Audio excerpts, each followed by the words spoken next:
बैठो जी।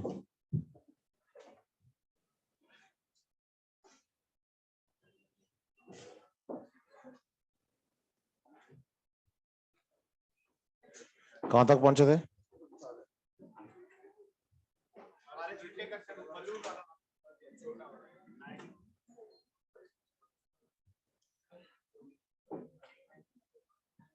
हमने कहा सेल स्ट्रक्चर के बेसिस पर एक तो हमें सेल पढ़नी है प्रोकैरियोटिक, और एक सेल हमें पढ़नी है यूकैरियोटिक। इधर तो हमने जो ऑर्गेनिज्म बताए वो कैसे बताया था? मोनेरा किंगडम को। और फिर हमने कहा कि भाई बॉडी का ऑर्गेनाइजेशन सही है, इसमें एक तो सिंपल ऑर्गेनाइजेशन था मतलब यूनिसेल्यूलर, और दूसरा कॉम्प्लेक्स में था मल्टी सेल्यूलर। सही है। इस रीजन में जितने भी ऑर्गेनिज्म हमने बताए वो सारे के सारे क्या थे? यूनिसेल्यूलर यूकैरियोट हमने बोला प्रोटिस्टा, और मल्टी सेल्यूलर में हमने बोला है प्लांटी, फंजाई, और हमने एक तीसरा बताया है क्या? एनिमेलिया। सही है। ये हमने बताया है प्लांटी, फंजाई और एनिमेलिया। देखो भाई इनका जो क्लासिफिकेशन है, इनका आर एच विटेकर का, आर एच विटेकर ने अपना क्लासिफिकेशन जो दिया वो यूनिक क्लासिफिकेशन था उनका। यूनिक से मतलब ये था कि अब तक जो भी दिया गया है 2 किंगडम, 3 किंगडम, 4 किंगडम, उनमें सबसे जो सही किंगडम क्लासिफिकेशन उन्होंने दिया आज तक हमारे हिसाब से, मैं ये नहीं कह रहा हूं कि ये ही सही है, इसके बाद हो सकता है कि इनसे भी ज्यादा अच्छा कोई आए, लेकिन अब तक का हम ये कह रहे हैं कि जो बेसिक पढ़ने के लिए नेचुरल और फाइलोजेनेटिक क्लासिफिकेशन जो हम फॉलो करते हैं वो कौन सा करते हैं? आर एच विटेकर का 5 किंगडम क्लासिफिकेशन फॉलो करते हैं। सही है बात या नहीं? उन्होंने हमें मोनेरा में रख के बताए प्रोकैरियोट यूनिसेल्यूलर, प्रोटिस्टा में रख के बताए यूनिसेल्यूलर यूकैरियोट, और बाकी सारे जितने भी मल्टी सेल्यूलर थे उनको इसके ऊपर रखा। सही है बात या नहीं? अब उन्होंने ऊपर वाले जो 3 मल्टी सेल्यूलर हमारे पास कॉम्प्लेक्स बॉडी ऑर्गेनाइजेशन के साथ जो ऑर्गेनिज्म है जैसे कि प्लांट्स, फंजाई और एनिमल्स, इनको उन्होंने न्यूट्रिशन के बेसिस पर डिवाइड किया। किसके बेसिस पर? न्यूट्रिशन के बेसिस पर डिवाइड किया। उन्होंने कहा कि भाई जो प्लांट्स हैं इनका न्यूट्रिशन कैसा? ऑटोट्रॉफ। कैसा है? ऑटोट्रॉफ। बोलो होलोफाइट। समझ रहे हो बात या नहीं? जो फंजाई है इसका हेटेरोट्रॉफ। कैसा है? हेटेरोट्रॉफ में एब्जॉर्प्शन वाला, या आप बोल दो ऑस्मोट्रॉपिक। सही है, बात एक ही है। और इधर जो एनिमल्स हैं इनमें न्यूट्रिशन हम बताते हैं होलोजोइक, मतलब हेटेरोट्रॉफ है, और हेटेरोट्रॉफ में कैसा? हाँ, होलोजोइक। होलोजोइक में और ऑस्मोट्रॉफ में दोनों ही हेटेरोटाइप के अंदर आगे, हेटेरोट्रॉफ में आगे, लेकिन फर्क क्या है कि जो ऑस्मोट्रॉपिक होते हैं जो एब्जॉर्प्शन टाइप का न्यूट्रिशन शो करते हैं वो पहले डाइजेस्ट करते हैं फिर एब्जॉर्ब करते हैं। जैसा कि हमने फंजाई के लिए कहा है कि भाई फंजाई जो होता है वो मटेरियल्स को पहले बार डाइजेस्ट करेगा फिर इंगल्फ करेगा आफ्टर डाइजेशन। सही है। और होलोजोइक में हो गया कि पहले हमने क्या कर लिया, फिर उसके बाद हमने उसको क्या कर लिया? डाइजेस्ट कर लिया। सही है बात या नहीं? यस और नो? देखो मैंने कहा था कि बैलून स्कीम में उन्होंने तीनों बैलून जो है ऊपर वाले वो इक्वल लेवल पे रखे और मैंने इनको छोटा बड़ा बनाया। मैं लास्ट लेक्चर यही छोड़ के गया था। कारण क्या है कि जब बॉडी ऑर्गेनाइजेशन हम पढ़ते हैं ना, हम कहते हैं कि भाई आर एच विटेकर का क्लासिफिकेशन जो है 5 किंगडम क्लासिफिकेशन, ये नेचुरल क्लासिफिकेशन है, और नेचुरल में भी फाइलोजेनेटिक है। नेचुरल में भी फाइलोजेनेटिक के अंदर हम इवोल्यूशनरी रिलेशनशिप को बेस मानते हैं। फाइलोजेनेटिक क्लासिफिकेशन में हम इवोल्यूशनरी रिलेशनशिप को बेस मानते हैं। सही है बात या नहीं? तो हम बोल रहे हैं मोनेरा, प्रोटिस्टा, फंजाई, प्लांटी और एनिमेलिया इवोल्यूशन के अकॉर्डिंग चल रहे हैं। लेकिन अगर मैं तीनों बैलून एक जैसे बना दूंगा फिर तो मेरे लिए ऐसा हो गया कि प्लांट में टॉप मोस्ट कौन है? एंजियोस्पर्म। सही है। फंजाई में टॉप मोस्ट कौन है? अरे बेसिडियो। डेट्यूरो वाला कौन है? ड्यूटेरोमाइसिटिस तो एक इम्परफेक्ट टाइप बोलते हैं, उसका कोई मेंबर हाई क्लास का थोड़ी है। उसके मेंबर तो वो हैं जो अभी तक अननोन है, जिनके बारे में सेक्सुअल पोजीशन हमें पता नहीं है। सेक्सुअल रिप्रोडक्शन पता चलता है तो हम एस्को या बेसिडियो में एंटर करते हैं। टॉप मोस्ट फंजाई कौन है? बेसिडियो माइसिटिस। ड्यूटेरो नहीं। काउंटर पे आके बच्चा कहता है सर 4 क्लास पढ़ी है, 5 को एस्को, बेसिडियो, ड्यूटेरो, तो चौथे नंबर पे तो ड्यूटेरो है, और आप कह रहे हो टॉप मोस्ट कौन है? हाँ, तो ड्यूटेरो को तो हम क्या बोल रहे हैं? हाँ, इम्परफेक्ट है कि वो परफेक्ट फंजाई नहीं है, समझ रहे हैं बात या नहीं? और उसके बाद कौन आया? एनिमेलिया में हम बोलते मैमल्स, हमारी बात कर ले, हम टॉप पर है। सही है बात या नहीं? यस और नो? तो इस हिसाब से तो आप समझो एंजियोस्पर्म, बेसिडियोमाइसीट्स और मैमल्स तो एक ही लेवल पर हो गए। तो अगर मैं बोल दूं Monera, protista, animalia, Plantae, fungi, क्या ये इवोल्यूशनरी रिलेशनशिप है? क्योंकि एनिमेलिया मैंने पहले बोला है। या मैं बोल दूं Monera, protista, Plantae, animalia, fungi, तो बोलो आपको तीसरे नंबर पे क्या बोलना पड़ेगा, और चौथे नंबर पे, और नंबर 5 पे? कारण उसका यह है कि हम बॉडी ऑर्गेनाइजेशन में पढ़ते हैं ना बच्चे, है ना, उसमें आपको बताना है कि फंजाई अभी सिंपल है प्लांट की कंपेयर में, प्लांट अभी सिंपल है एनिमल की कंपेयर में। बोलो फंजाई मल्टी सेल्यूलरिटी में आ गया है, फंजाई, लेकिन उसका जो हाइफा है, हाइफा पढ़ते हैं ना अपने ऐसे, सेप्टेट जो होता है, सेप्टेट पढ़ते हैं ना, सेप्टेट, तो सेप्टेट हाइफा में 1 सेल 2 3 4, इसका मतलब हम इसको एक टिश्यू मान सकते हैं। क्या मान सकते हैं? इसका मतलब अभी हम फंजाई में सिर्फ कहां तक पहुंचे हैं, लेकिन प्लांट्स में हम टिश्यू सिस्टम और ऑर्गन तक आ गए हैं। हम लीफ, फ्रूट, समझ रहे हो मेरी बात या नहीं? इनको क्या बोलते हैं? लीफ को फोटोसिंथेटिक ऑर्गन, फ्लावर को रिप्रोडक्टिव ऑर्गन कह देते हैं ना। तो बोलो अभी हम कहां तक आए हैं? टिश्यू सिस्टम ऑर्गन तक आए हैं, किसमें? और हम एनिमल्स में ऑर्गन सिस्टम पे भी चले गए हैं। इसका मतलब बॉडी ऑर्गेनाइजेशन फंजाई से कॉम्प्लेक्स, प्लांट से कॉम्प्लेक्स, एनिमल्स का है। तो उस हिसाब से अगर इवोल्यूशन हम देखते हैं तो हम बोलते हैं मोनेरा, प्रोटिस्टा, फंजाई, प्लांटी और एनिमेलिया। लेकिन अब मैं वही बात बोल रहा हूं कि अगर तीनों बॉलून में एक ही लेवल पे रखूंगा तो फिर उस हिसाब से तो ये मतलब हो गया कि भाई एंजियोस्पर्म प्लांट में, बेसिडियोमाइसीट्स फंजाई में, और एनिमल्स के अंदर मैमल्स तो एक ही लेवल पे हो गए तीनों। लेकिन ऐसा है नहीं है, समझ रहे हो मेरी बात या नहीं? यस और नो? इसलिए मैंने उनको थोड़ा सा क्या किया था, ऊपर नीचे रखा है कि भाई फंजाई अभी नीचे ही है, उसके ऊपर कौन है और सबसे टॉप पे कौन है। तो एनिमल्स की बॉडी जो है वो सबसे ज्यादा कॉम्प्लेक्स है, इस हायर लेवल तक चले गए हैं। क्लियर है बात? अच्छे से बढ़े आगे? हाँ बिल्कुल। और सुनो, अब इसमें क्या इन्होंने लाइनें खींची हुई है, दिख रही होंगी आपको। बताओ प्लांटी के लिए जो लाइन जा रही है ना, ये इवोल्यूशनरी रिलेशनशिप को रिप्रेजेंट कर रही है इनका। किसको रिप्रेजेंट कर रहे हैं ये? लेकिन आप सोचो कि जो मोनेरा किंगडम है वहां से इवोल्यूशन माना जाता है प्लांट्स का, वहां से इवोल्यूशन माना जाता है फंजाई का, लेकिन एनिमेलिया का इवोल्यूशन हम कहां से नहीं मानते? कहां से मानते हैं? समझ रहे हैं मेरी बात या नहीं? इस डायग्राम से एक बात और समझ आएगी आपको। पूछो क्या? प्रोटिस्टा में आपको वो ऑर्गेनिज्म मिलेंगे, बोलो,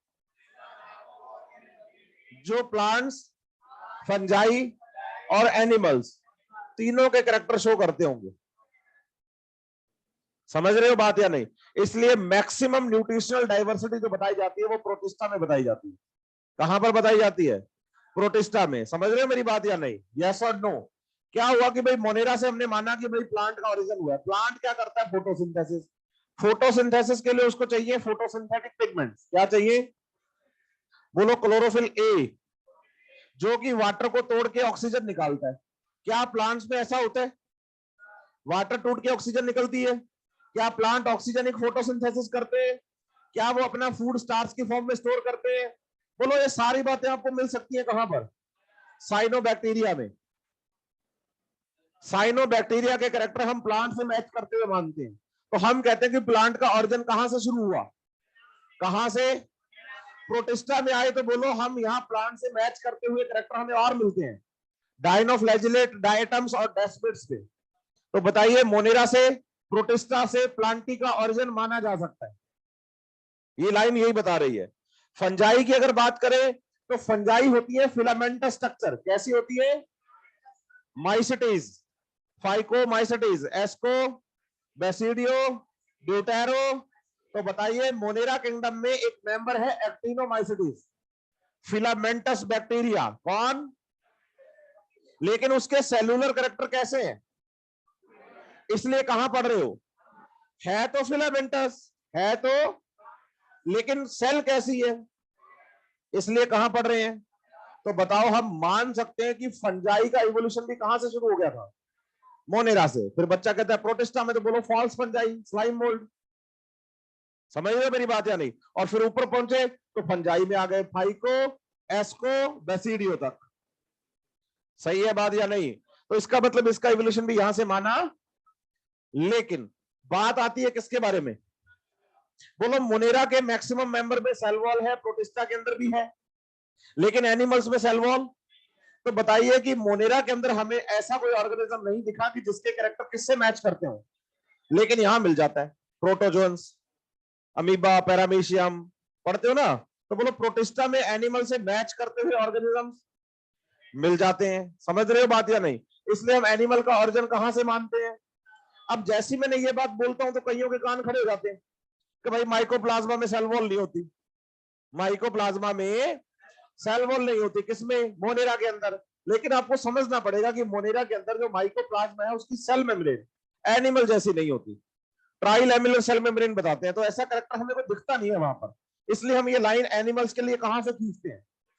प्रोटिस्टा से खींचते हैं। समझ रहे हैं बात या नहीं? तो बताओ प्लांटी किंगडम का जो टॉप मोस्ट प्लांट है उसका ओरिजिन हम कहां से मान सकते हैं? ये इवोल्यूशनरी रिलेशनशिप में हमारे इनको लेके चलेंगे तो ये लाइन जो है इनके इवोल्यूशन को शो कर रही है। फंजाई का इवोल्यूशन भी हम कहां से मान सकते हैं, और हम किसका इवोल्यूशन मान सकते हैं? एनिमेलिया का प्रोटिस्टा से, मोनेरा से नहीं मान सकते हैं। समझ रहे हैं बात या नहीं? इसलिए लाइन उन्होंने मोनेरा से नहीं खींची है इसके लिए। क्लियर है बात या नहीं? यस और नो? साथ ही साथ ये बैलून स्कीम आपके एनसीईआरटी में तो यहाँ दिखेगी नहीं, लेकिन यहाँ टेबल है एक फंक्शंस को लेकर, सारे मोनेरा के, प्रोटिस्टा के, फंजाई के, प्लांटी के और एनिमेलिया के। और मैं अभी इसको पढ़ाऊंगा नहीं। मेरा मानना है कि अगर आप सब कुछ जान जाएंगे मोनेरा, प्रोटिस्टा, फंजाई, प्लांटी और एनिमेलिया के बारे में, तो ये टेबल पढ़ना आपके लिए और ज्यादा आसान हो जाएगा। तो अभी के लिए इस टेबल को आप छोड़ सकते हो, ठीक है? जब अपने प्लांटी किंगडम तक डाइवर्ट मतलब इसको पूरा कर लेंगे, या ऐसा करेंगे कि पहले मोनेरा पूरा कर लेंगे, फिर मोनेरा के कैरेक्टर देख लेंगे, फिर प्रोटिस्टा पढ़ के प्रोटिस्टा के कैरेक्टर देख लेंगे। ऐसे चलेंगे तो टेबल जल्दी समझ में आएगी। समझ रहे हो बात या नहीं? अभी करना मतलब खुद को कंफ्यूज करना है, ठीक है ना? अभी अभी आपको लाइन वहां से पढ़ोगे, फिर सर इसका क्या मतलब है, मैं वो आगे बताऊंगा। उससे बढ़िया कि आगे पढ़ ले अपने इसको। तो पहले मोनेरा खत्म करेंगे, फिर आगे की तरफ बढ़ेंगे, ठीक है बात या नहीं? ये 5 किंगडम क्लासिफिकेशन किसका? आर एच विटेकर का। किसका है? आर एच विटेकर का 5 किंगडम क्लासिफिकेशन। दूसरी बात, इनके बाद एक साइंटिस्ट आए, कार्ल वूज। कौन कौन आए? Carl Woese. समझ रहे हैं बात या नहीं? वो लेके आए डोमेन सिस्टम को। किसको लेकर आए? उन्होंने कहा कि भाई 3 डोमेन है। क्या है? बोलो, आर्किया, प्रोकैरिया और यूकैरिया। सही है। अब आर्किया में किसको रखा? आर्के बैक्टीरिया को। प्रोकैरिया में पूरा का पूरा मोनेरा। सही है। और यूकैरिया में बोलो प्रोटिस्टा, पहले ही फंजाई। बोलो प्रोटिस्टा, फंजाई, प्लांटी और एनिमेलिया। तो इनको उन्होंने बोला किंगडम। तो कितने किंगडम बताए? उन्होंने आर के बैक्टीरिया को एक अलग किंगडम में समझाया हमें। आर के बैक्टीरिया को एक, और उसके बाद, और फिर तो किंगडम कितने? डोमेन कितने? बोलो डोमेन को सुपर किंगडम मान लिया, डोमेन को। लेकिन जब हमने कैटेगरी पढ़ी थी बच्चे, टैक्सोनॉमी कैटेगरी, तो कितनी पढ़ी थी? Kingdom, division, class, order, family, genus, species, कितनी थी? लेकिन इसमें कहीं भी डोमेन, क्योंकि ये एक्स्ट्रा एक्स्ट्रा टैक्सोनॉमिक कैटेगरी हुई। क्या हुई? एसेंशियल टैक्सोनॉमिक कैटेगरी सिर्फ कितनी है? 7 है। डिवीजन का सब डिवीजन हो सकता है, लेकिन वो एसेंशियल कैटेगरी नहीं, वो एक्स्ट्रा कैटेगरी है। तो बोलो एक्स्ट्रा कैटेगरीज क्लासिफिकेशन के लिए जरूरी, लेकिन एसेंशियल कितनी है? इसलिए हम रैंक में 7 ही बताते हैं। समझ रहे हो मेरी बात या नहीं? हम कहते हैं कि भाई एक कैटेगरी, एक यूनिट, एक रैंक को रिप्रेजेंट करती है। तो रैंक भी हम कितनी बताते हैं, क्योंकि एसेंशियल कैटेगरीज कितनी है। तो डोमेन्स एसेंशियल कैटेगरी, और इसको किंगडम से क्या माना गया? बड़ा, इसलिए इसको सुपर किंगडम कैटेगरी भी बोल देते हैं। किसके लिए? लेकिन उन्होंने कुछ नया काम थोड़ी किया है। मैंने क्या बोला? 5 किंगडम क्लासिफिकेशन का एक्सटेंशन क्या है? तो आप कह रहे हो कि भाई हम तो मोनेरा में पढ़ लेंगे यार के बैक्टीरिया को, हमें अलग से किंगडम पढ़ने की जरूरत। हो जाओ खुश, तो आप इसको फॉलो ही मत करो। तो बोलो आज भी हम किसको फॉलो कर रहे हैं? चाहे आप 20 किंगडम क्लासिफिकेशन ले आओ, बोलो चाहे आप जब तक आप हमारी प्रॉब्लम सॉल्व नहीं करेंगे, हम आर.एच. विटेकर को फॉलो करेंगे। और हमारी प्रॉब्लम क्या है? बोलो, लाइकेन्स, माइकोराइजा और वायरस। इसके अलावा हमें कोई प्रॉब्लम नहीं है। हम इस पूरे सिस्टम में 5 किंगडम क्लासिफिकेशन में कहीं भी वायरस को नहीं दिखा रहे, कहीं भी लाइकेन को नहीं दिखा रहे, और कहीं भी, क्योंकि क्या होता है, आर.एच. विटेकर के अकॉर्डिंग कई जगहों पे क्वेश्चन मार्क लग जाता है।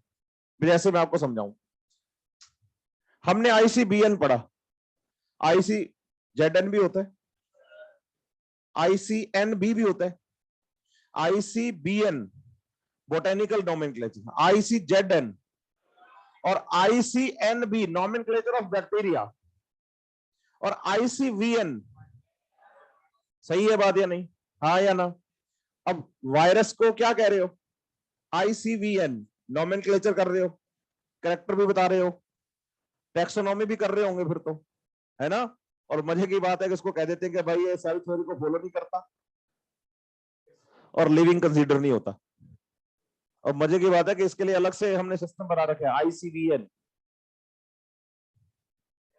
दूसरी बात, हम ये कहते हैं कि भाई जो टैक्सोनॉमी है वो हमेशा लिविंग ऑर्गेनिज्म की है। किसकी है? फॉसिल्स। अगर आपको कोई फॉसिल मिल जाए तो उसका क्लासिफिकेशन नहीं करोगे? करोगे ना, जिंदा तो नहीं है वो। तो कुछ क्वेश्चन मार्क लगते हैं। बोलो, ये प्रॉब्लम जब हमारी सॉल्व हो जाएगी ना, तब हम हो सकता है कि दूसरे किंगडम को किसी को फॉलो करें। लेकिन ये छोटी मोटी प्रॉब्लम्स को अपने इग्नोर करके हम किसको फॉलो कर रहे हैं? आज भी हम ये मानते हैं कि वायरस जो है वो जिंदा नहीं है, लिविंग सिस्टम का पार्ट, क्योंकि हम साफ साफ कह देते हैं कि वायरस सेल थ्योरी को फॉलो। समझ रहे हो मेरी बात या नहीं? लेकिन वही हमने आईसीवीएन भी बना रखा है, खुद को डिनाई कर रहे हैं।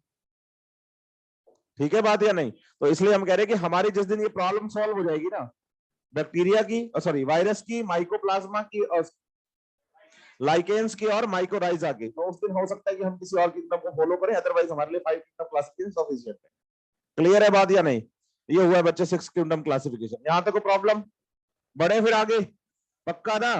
कल हमने अरिस्टोटल का पढ़ा था हिस्ट्री में, एक हमने पढ़ा थियोफ्रास्टस का, उसके बाद आए हम कैरोलस लीनियस। पहली बार 2 किंगडम क्लासिफिकेशन जो पहली बार दिया वो किसने दिया? हाँ, पहली बार आर्टिफिशियल किसने दिया? हाँ, लेकिन पहली बार किंगडम सिस्टम कौन लेकर आया? कितने किंगडम? फिर हालांकि उसके बाद 2 के बाद 3 और 4 भी आए, लेकिन उनको पढ़ा, किसको पढ़ा जाता है? 5 किंगडम को क्लास। सही है बात या नहीं? क्लियर है यहां तक? चलो फिर मोनेरा किंगडम शुरू करते हैं अपने यहाँ।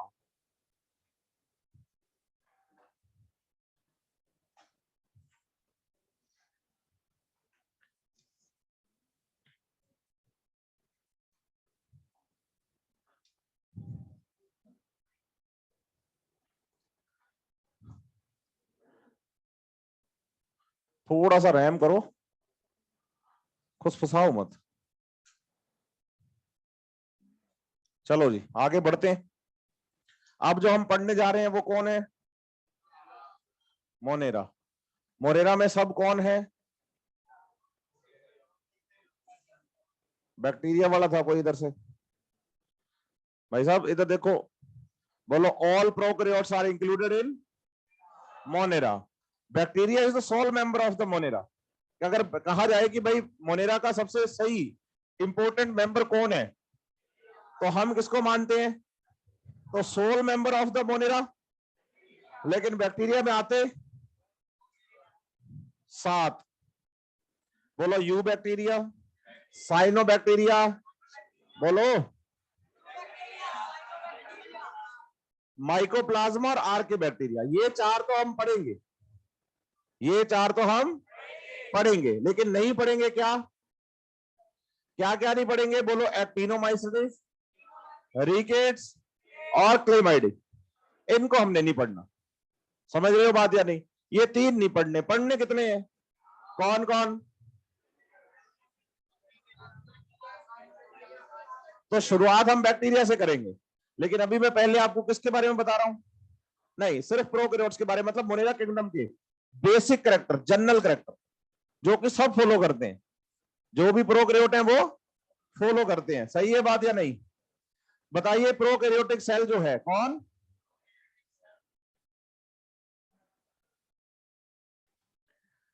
उसमें आपको सबसे बाहर की तरफ क्या मिलती है?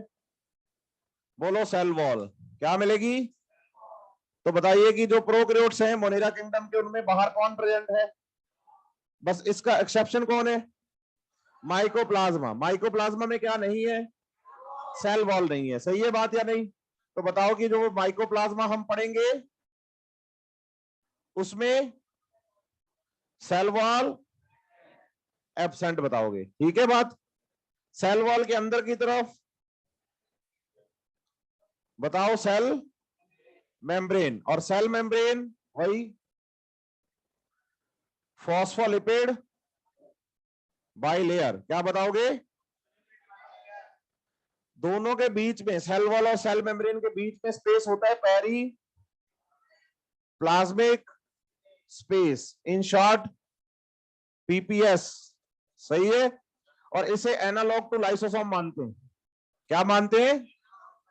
Analogue to analogue. इसका मतलब फंक्शन तो सेम, तो इसका मतलब ये तो बैक्टीरिया है, इसमें तो मेम्ब्रेन बाउंड स्ट्रक्चर होती नहीं है। तो बताओ कि यहां इसका जो क्या है, पेरिप्लाज्मिक स्पेस है, उसको माना जाता है कि ये लाइसोसोम जैसा काम करता है। ये लाइसोसोम है नहीं। कैसे है, क्या है? लाइसोसोम के एंजाइम तो एसिडिक होते हैं, एसिडिक पीएच पे एक्टिवेट होते हैं। क्या वो सब यहां पर भी है? तो बोलो हाँ। पूछो हाउ। उसके लिए आगे डिटेल करेंगे तो पता चलेगा धीरे धीरे। अभी तो ऐसे याद कर लो कि भाई सबसे बाहर क्या मिलेगी? एब्सेंट किसमें है? सेल मेम्ब्रेन सब में ही है। पूछो क्यों? अरे सेल मेम्ब्रेन के बिना सेल ही नहीं हो सकती। कोई एक ऐसी सेल बताओ जिसमें सेल मेम्ब्रेन ना हो। सोचो, कोई भी एक सेल बताओ जिसमें सेल मेम्ब्रेन ना हो। बैक्टीरिया है? वायरस तो सेल ही नहीं है, सेल थ्योरी को फॉलो नहीं करता वो तो। वो है ही, बताओ। एक जो सेल है ना, सेल क्या है? बोलो उसमें मेम्ब्रेन, साइटोप्लाज्म और डीएनए। न्यूक्लियस नहीं, डीएनए। न्यूक्लियस तो होता ही नहीं प्रोकैरियोट में। होना जरूरी है, वरना आप उसको सेल नहीं कहते। रॉबर्ट हुक ने क्या देखा? सेल वॉल, होलो स्पेस। जहां होना था मेम्ब्रेन को, साइटोप्लाज्म को, डीएनए को, वहां तो रॉबर्ट हुक ने कुछ देखा ही नहीं। इसलिए हम लिविंग सेल का क्रेडिट कभी भी रॉबर्ट हुक को नहीं देते। लिविंग सेल का क्रेडिट हम देते हैं ल्यूवेनॉक को। सही है बात या नहीं? और ल्यूवेनॉक ने सबसे पहले बैक्टीरिया देखा था। करते हैं शुरुआत। देखो तो बताओ, सेल मेम्ब्रेन के बिना तो कोई सेल हो ही नहीं सकती। और सेल मेम्ब्रेन की स्ट्रक्चर बोलो हम पढ़ के आए हैं, वही है फॉस्फोलिपिड बाइलेयर। और सही है, अंदर इसके कौन है? बोलो साइटोप्लाज्म। और साइटोप्लाज्म में कंपार्टमेंटलाइजेशन नहीं होता। कंपार्टमेंटलाइजेशन का मतलब समझते हो? बोलो मेम्ब्रेन बाउंड कंपार्टमेंट्स होता है यूकैरियोट्स में। बोलो ER, Golgi body, lysosomes, mitochondria, plastid, vacuole, vesicles are the membrane bound compartments inside the cytoplasm of the cell. तो बोलो कंपार्टमेंटलाइजेशन यूकैरियोट्स में होगा, प्रोकैरियोट्स में, क्योंकि यहां कोई भी membrane bound cell organelle present नहीं है। सही है बात या नहीं? यस और नो? बोलो इनके पास न्यूक्लियस तो नहीं होता। न्यूक्लियस तो, लेकिन डबल स्टैंडर्ड सर्कुलर डीएनए होता है। क्या बोलना है? बोलो ये कोई बड़ी बात नहीं है, डीएनए डबल स्टैंडर्ड ही होता है। डीएनए तो डबल स्टैंडर्ड ही होता है, जिसमें हम कहते हैं कि 5 and third and 5 and anti parallel present है, दोनों की दोनों पॉलीन्यूक्लियोटाइड चेन्स। हाँ या ना? तो ये डीएनए कैसा है, सर्कुलर या लीनियर? कैसा? तो लीनियर और सर्कुलर में फर्क क्या है? इसमें एंड है, उसमें एंड। ये एंड का मतलब क्या है? शुगर का कार्बन, पेंटोज शुगर का कार्बन एक एंड पे थर्ड और एक एंड पे फोर्थ, यही तो है। और आपको पता है पेंटोज शुगर का जो थर्ड कार्बन है, वो अगले न्यूक्लियोटाइड के शुगर के 5वें कार्बन से किससे जुड़ता है? किससे जुड़ता है? तो बताओ ना, सर्कुलर डीएनए के अंदर हर एक पॉलीन्यूक्लियोटाइड चेन में एक फॉस्फेट ज्यादा होता है, क्योंकि दोनों एंड जोड़ने हैं आपने, तो तीसरे के बाद पांचवा जोड़ना है। तो एक लीनियर डीएनए के पॉलीन्यूक्लियोटाइड चेन में जितने फॉस्फेट होंगे उससे एक ज्यादा होगा सर्कुलर के अंदर, क्योंकि ज्वाइनिंग तो उसी से होनी है ना। और बताओ डीएनए कैसा है, डबल स्टैंडर्ड, तो डबल स्टैंडर्ड डीएनए होने का मतलब है कि कितने फॉस्फेट एक्स्ट्रा है। अच्छा, ये बात कितने लोगों के ऊपर से गई? कैसे? एक न्यूक्लियोटाइड के लिए तो एक ही फॉस्फेट होगा ना।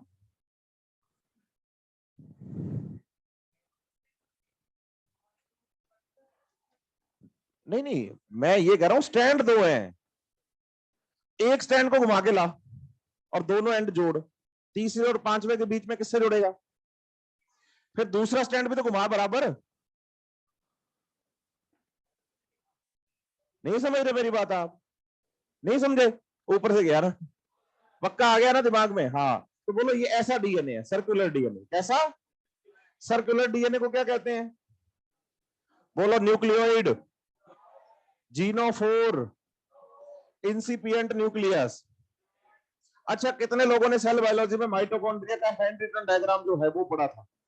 एक तो एनसीईआरटी वाला डायग्राम है माइटोकॉन्ड्रिया का मॉड्यूल में, एक हाथ से बनाया हुआ है, पढ़े?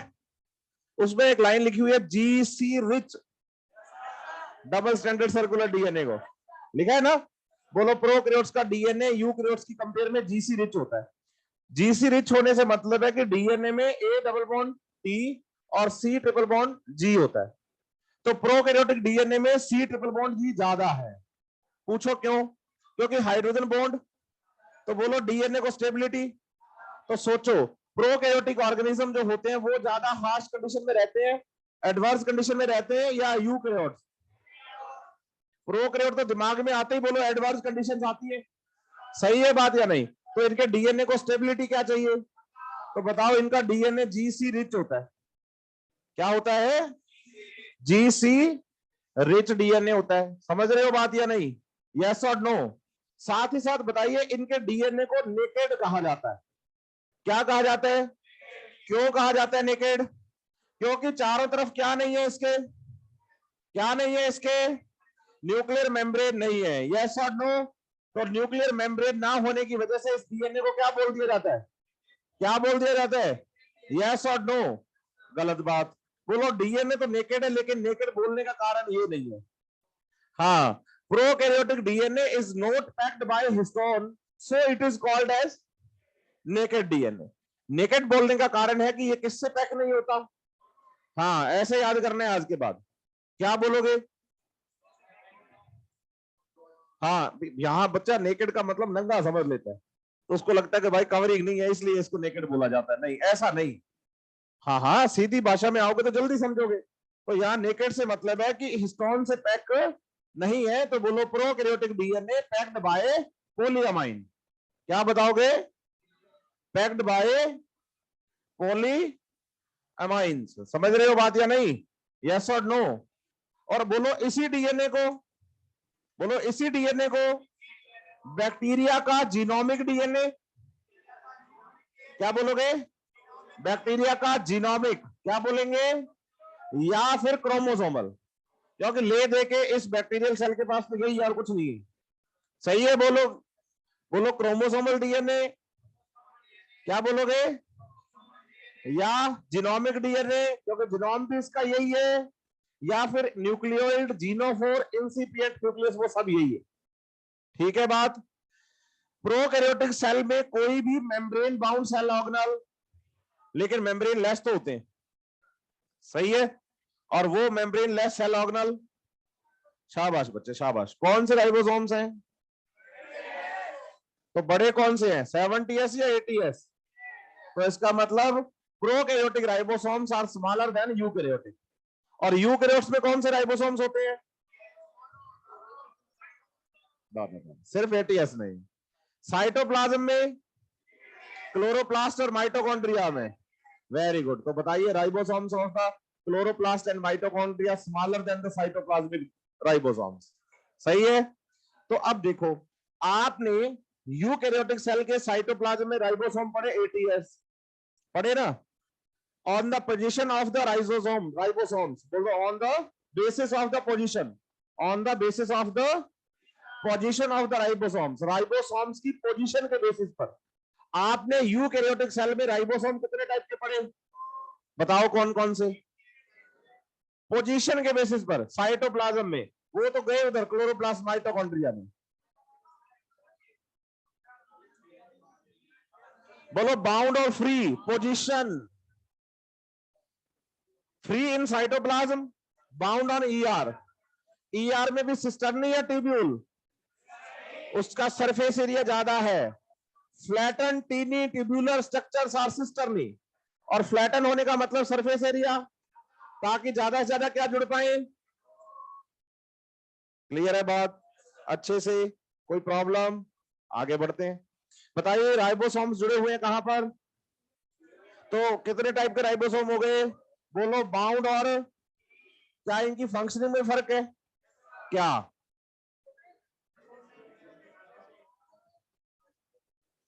बोलो फ्री राइबोसोम स्ट्रक्चरल प्रोटीन बनाते हैं और बाउंड राइबोसोम सिक्रेटरी प्रोटीन्स बनाते हैं। इसलिए ईआर कहते हैं कि भी ईआर उन सेल्स में ज्यादा होती है जो सिक्रीशन ज्यादा करती है। सही है बात या नहीं? सिक्रेटरी प्रोटीन्स, बोलो एंजाइम हार्मोन्स। सही है बात या नहीं? एंजाइम और हार्मोन्स, बोलो सिक्रेटरी प्रोटीन्स। और जो फ्री राइबोसोम है, अब मेरा काम यूकैरियोटिक सेल पढ़ाना ही नहीं है, वो तो मैं रिकॉल करवा रहा हूं आपको। पढ़ाना क्या काम है मेरा? अगला क्वेश्चन यही है कि यहां सेक्रेटरी प्रोटीन्स और स्ट्रक्चरल प्रोटीन कौन बनाता है? 70s टाइप का राइबोसोम, फ्री या बाउंड? क्योंकि यहां एंडोप्लाज्मिक रेटिकुलम, तो एनसीईआरटी खोलो पेज नंबर 129, 129, 127 पे हेडिंग है, 127 पे हेडिंग है प्रोकैरियोटिक सेल 8.1। सही है? फिर 8.1.1 अगले पेज पे एनवेलपमेंट मॉडिफिकेशन, मतलब प्रोकैरियोटिक सेल की बात ही चल रही है क्योंकि सब हेडिंग है। फिर 8.1.2 राइबोसोम्स एंड इंक्लूजन बॉडी, कौन सी सेल के ये? क्योंकि सब हेडिंग में ही है। पहली लाइन पढ़ो,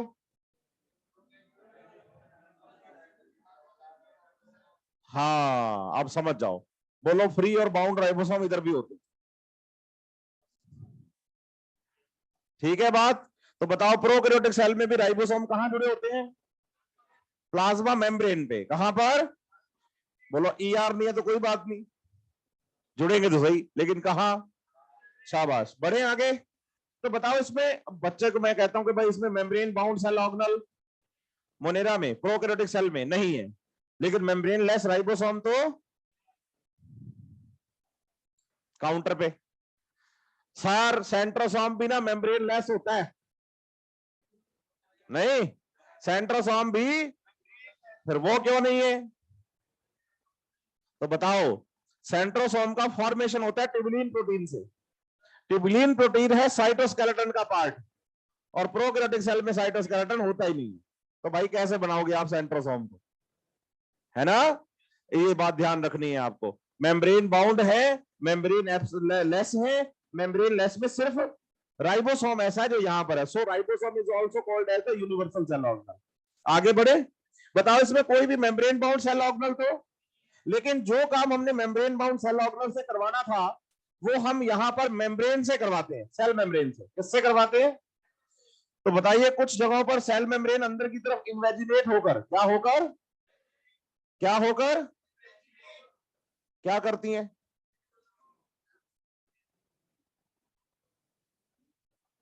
बोलो कुछ स्पेशल स्ट्रक्चर्स का फॉर्मेशन करती हैं। इन स्ट्रक्चर्स का नाम क्या नाम है? सीधे बैठो भाई, क्या नाम है? मीजोसोम। सही है? ये मीजोसोम की शेप कौन सी? ये और ये। सही है? फ्लैटन स्ट्रक्चर हो तो ले मेरा भाई, बटन बंद कर ले, हैं बनाऊं सलमान खान? है ही नहीं, लड़के है किसी से, सारे बटन खुल रहे हैं, बनियान दिख रही है। चलो, ऐसे डॉक्टर ऐसे थोड़ी होते हैं, देखे कभी ऐसा डॉक्टर आपने? फिर हाँ, डॉक्टर वेल ड्रेस्ड होता है, बच्चे ग्रूमिंग बहुत अच्छी होती है डॉक्टर की। आप कभी जाओगे तो सोचते ना कि भाई बढ़िया से नहाया गया बैठा होगा, बिना नहाए डॉक्टर सोच सकते हो आप? ये सोच सकते हो चप्पल में बैठा होगा डॉक्टर? बचपन में जब हमें डॉक्टर बनना था तो डॉक्टर बनने वाली हरकतें करते थे ना, चोर पुलिस खेलते थे तो पुलिस वाला बन के एक्टिंग करते थे ना, भाई गोली मार दूंगा, हैंड्स अप, और ये सब छोटे छोटे से सब पता ही नहीं था क्या बनना है जिंदगी में। आज तो पता भी है, फिर भी वो हरकतें नहीं अपनाते। तो अगर वैसी हरकतें करने लग जाओगे डॉक्टर की तरह ही, अपने आप को वेल मेंटेन, नहाया धोया, बिल्कुल साफ सुथरा, बाल अच्छे से कटे हुए, सब बढ़िया से होगा, दिखने में सुंदर दिखोगे, तो डॉक्टर तो आधे ऐसे तैयार हो जाओगे आप। नहीं समझ रहे मेरी बात आप? तो ऐसा होता है कि साथ साथ में ग्रूमिंग करनी होती है। ये नहीं कि भाई हाँ भाई मेरे को तो क्लास लेने जाना है तो जैसा पढ़ा था, कई बच्चे तो जैसे अर्ली मॉर्निंग क्लास होती है ना जिस लड़कों की, और रात को पता है यूनिफॉर्म में सोते हैं। हाँ, वे सुबह एलन पहुंचने में 7 मिनट लगते हैं, सीधा रूम से निकलते हैं 7 मिनट में एलन। ऐसा नहीं करना भाई, 5 मिनट खराब कर दिया देखते रहे। बोलो वेसाइकल, ट्यूब्यूल, और ये अलग अलग शेप में आपको मिल जाएंगे। अगर ऐसी शेप दिखेगी तो, ऐसी शेप दिखेगी तो, और ऐसा हो तो आपको ये भी याद रखना है। कारण क्या है कि 127 नंबर पेज तो सेल बायोलॉजी का है ना, वो तो टीचर छुड़वा देता है ये बोल के कि भाई मोनेरा वाले बताएंगे। समझ रहे बात या नहीं? तो 128 पे लास्ट पे जाओ आप, उसमें आपको मीजोसोम्स के बारे में लिखा हुआ मिल जाएगा क्या, और मीजोसोम की तीनों शेप बोल्ड करके लास्ट में, बिल्कुल लास्ट में, वेसाइकल, ट्यूब्यूलर और लैमिलर, तीनों शेप आपको मिलेंगी। सही है बात या नहीं? एएपीएमटी में क्वेश्चन आया कि which structure of the prokaryotic cell is analogue to mitochondria, तो बच्चों ने आंसर दिया मीजोसोम। बताइए कि mitochondria site of the aerobic respiration. सही है बात या नहीं? इसका मतलब यहां पर जिनमें एरोबिक रेस्पिरेशन होता है उनमें क्या है, मीजोसोम्स है। इसका मतलब एरोबिक रेस्पिरेशन बिना माइटोकॉन्ड्रिया के भी हो सकता है। हो सकता है तो क्या मोनेरा के जो मेंबर हैं बैक्टीरिया उनमें एरोबिक रेस्पिरेशन होता है? बोलो mitochondria is the site of the aerobic respiration, लेकिन यूकैरियोट्स में। आप ये भी बताओ कि एरोबिक रेस्पिरेशन विदाउट माइटोकॉन्ड्रिया भी पॉसिबल, एक बात। दूसरी बात यह है बच्चे की मीजोसोम के बारे में बच्चा ये सोच लेता है कि रेस्पिरेशन करते हैं। अब मेरे को ये बताओ, रेस्पिरेशन जो होता है उसमें हमने ग्लाइकोलाइसिस पढ़ा है, क्रैब साइकिल पढ़ा है और ईटीएस पढ़ा है, 3 मेजर प्रोसेस पढ़े। ग्लाइकोलाइसिस, तो इन तीनों में से मीजोसोम में क्या होता है और क्रैब साइकिल? देखो अटकेगे ना, अटक गए ना, क्योंकि रटा हुआ ही है बस। जिसको पता है उसको शाबाश, जिसको नहीं पता उसको तो थोड़ा सा दिक्कत होनी चाहिए ना इस बात से। बच्चा पता है सबसे पहले तो ये क्लियर करो, ये मान लेता है कि यहां पे रेस्पिरेशन चल रहा है। अरे भाई ये तो पेरिप्लाज्मिक स्पेस है सेल वॉल और सेल मेम्ब्रेन के बीच में। अच्छा बताओ, माइटोकॉन्ड्रिया का ऑरिजिन किससे मानते हो? चीजों को जोड़े ही नहीं कभी आपने। किससे मानते हो? किससे मानते हो? प्रोकैरियोट से मानते हो ना। चलो मैं बनाता हूं ये एक सेल, ठीक है, इस सेल का ये साइटोप्लाज्म और ये इसका माइटोकॉन्ड्रिया। तो क्या इसको बैक्टीरियल सेल मान लूं? वो सेल विद इन सेल। इसमें क्रैब साइकिल कहां चलता है? ये माइटोकॉन्ड्रिया है, कहां चलेगा? बोलो ये माइटोकॉन्ड्रिया अगर बैक्टीरिया होता तो कहां चलता? फिर क्रैब साइकिल यहां चलेगा। कहां चलेगा? साइटोप्लाज्म में।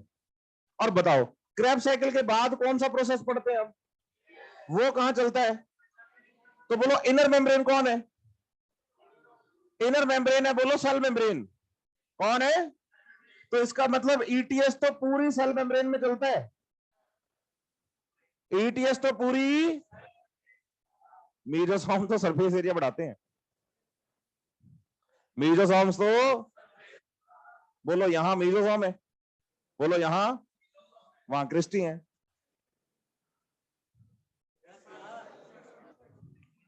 भजन करेंगे, भजन करेंगे। अब खुद तो बोलते हो कि भाई बैक्टीरिया से ही प्रोकैरियोटिक सेल हम मानते हैं माइटोकॉन्ड्रिया का ओरिजिन हुआ है, और उसी की बातों को यहां अप्लाई नहीं कर रहे। बोलो जो माइटोकॉन्ड्रिया का मैट्रिक्स है वो बैक्टीरिया का साइटोप्लाज्म है, जो माइटोकॉन्ड्रिया की इनर मेम्ब्रेन है वो बैक्टीरिया की सेल मेम्ब्रेन है, जो वहां क्रिस्टी है वो यहां मीजोसोम है। नहीं समझे ना बात? तो बताओ जो काम सेल मेम्ब्रेन करेगी वो सारे काम मीजोसोम करेगा। क्या होता है कि मीजोसोम में एक मीजोसोम कैसा है, इसके साथ जुड़ा रहता है प्रोकैरियोटिक डीएनए। जैसे हम कह देते हैं ना कि मेम्ब्रेन बाउंड डीएनए नहीं है, सेल के साइटोप्लाज्म में फ्री है, कहते हैं ना ऐसे। तो फ्री का मतलब ये थोड़ी ध्रुवीकरण है, इधर चला मैं उधर चला, उधर चला मैं इधर चला, वो सेल के साइटोप्लाज्म में फ्री घूम रहा है, नहीं, बोलो एक जगह पे बंधा हुआ है।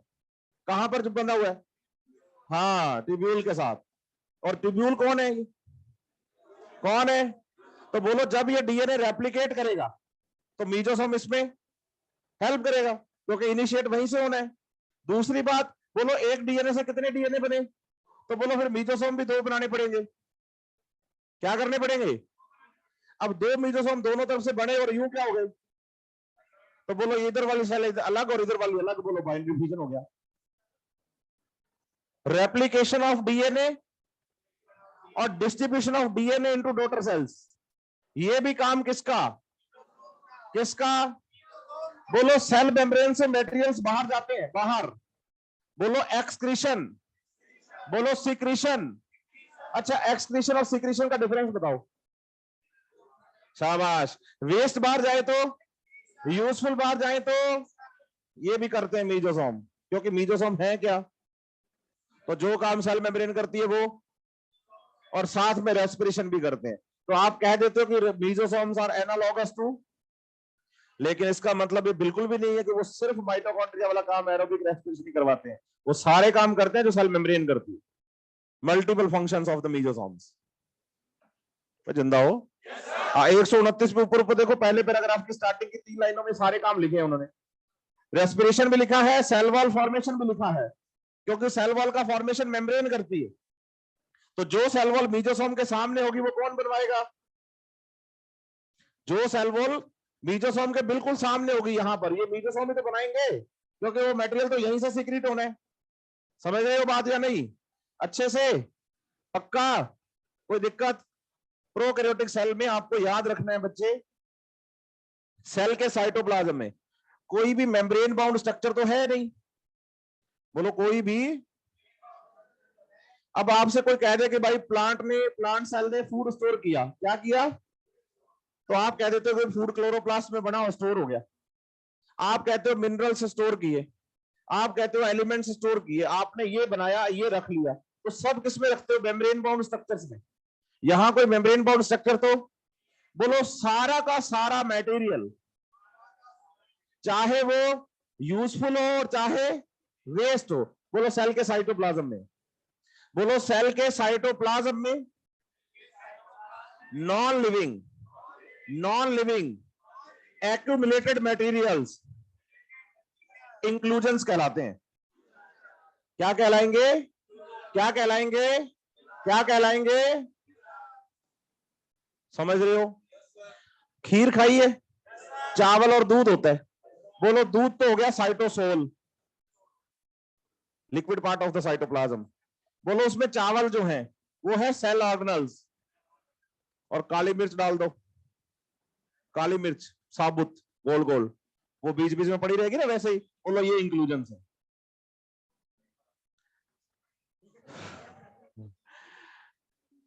है बेटा। नहीं, मैं बता देता हूँ, पढ़ा भी दूंगा, एनसीईआरटी भी लिखा, मैं मेरी तरफ से थोड़ी बता रहा हूँ, मैं मेरी तरफ से नहीं बता रहा, मैं तो समझा रहा हूं कि जो साइटोप्लाज्म होता है ना, वो क्या है?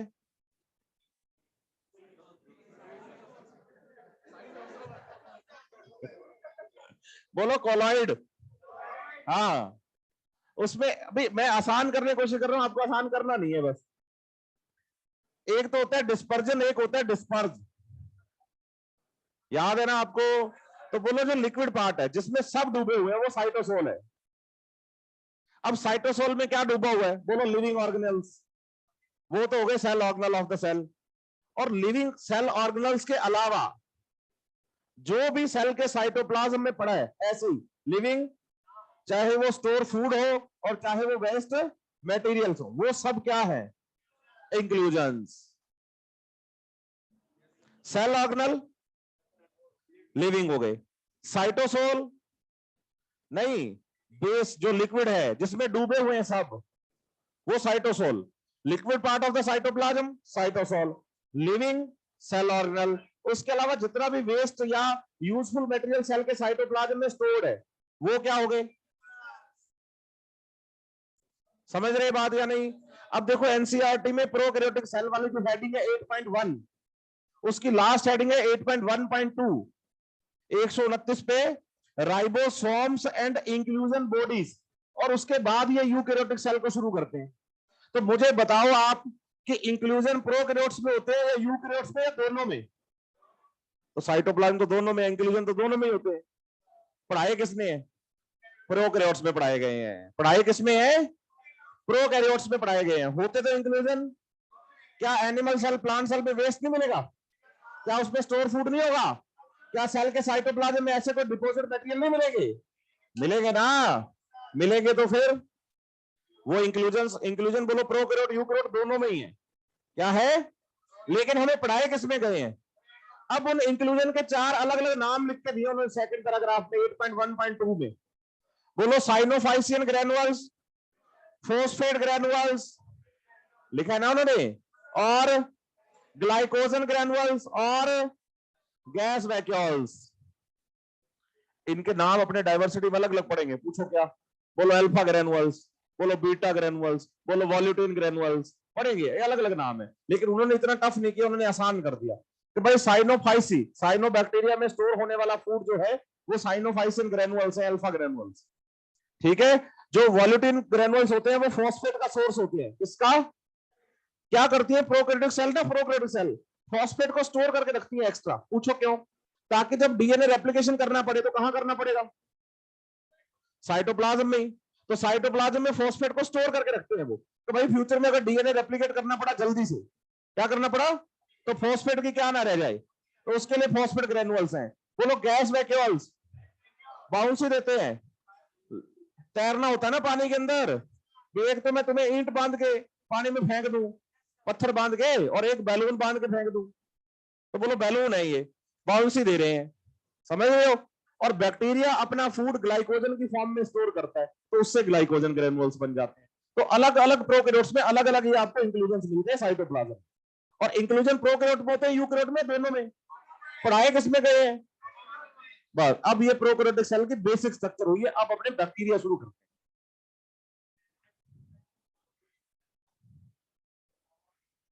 हाँ हाँ सही है।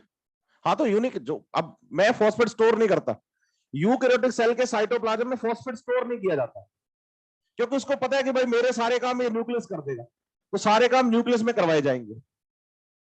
समझ रहे हो मेरी बात या नहीं? इनके लिए उसको स्टोर करना पड़ता है। बड़े भी आगे, इसलिए उन्होंने यूनिक बोला कि ये हर किसी में आपको प्रोकैरियोट्स में मिलेंगे, यूकैरियोट्स में इंक्लूजन मिलेंगे। सुनना बात ध्यान से, यूकैरियोट्स में इंक्लूजन मिलेंगे, ये नहीं मिलेंगे। यूकैरियोट्स में गैस में केवल नहीं मिलेगी, फॉस्फेट ग्रेनुअल नहीं मिलेंगे, साइनोफाइसिन ग्रेनुअल नहीं मिलेंगे। समझ रहे हो मेरी बात या नहीं? तो बोलो इंक्लूजन मिलेंगे, लेकिन ये इंक्लूजन नहीं मिलेंगे। तो ये है यूनिक इंक्लूजन प्रोकैरियोट्स के सिर्फ। समझ गए बात? बड़े भी आगे। अब बात करते हैं अपने बैक्टीरिया के, सिर्फ बैक्टीरिया की। ठीक है।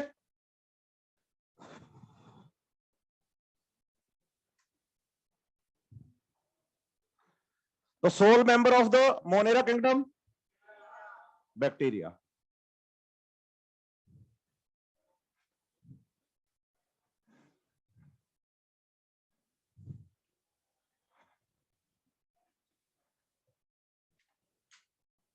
बोलो बैक्टीरिया पहले, सबसे पहले किसने देखा?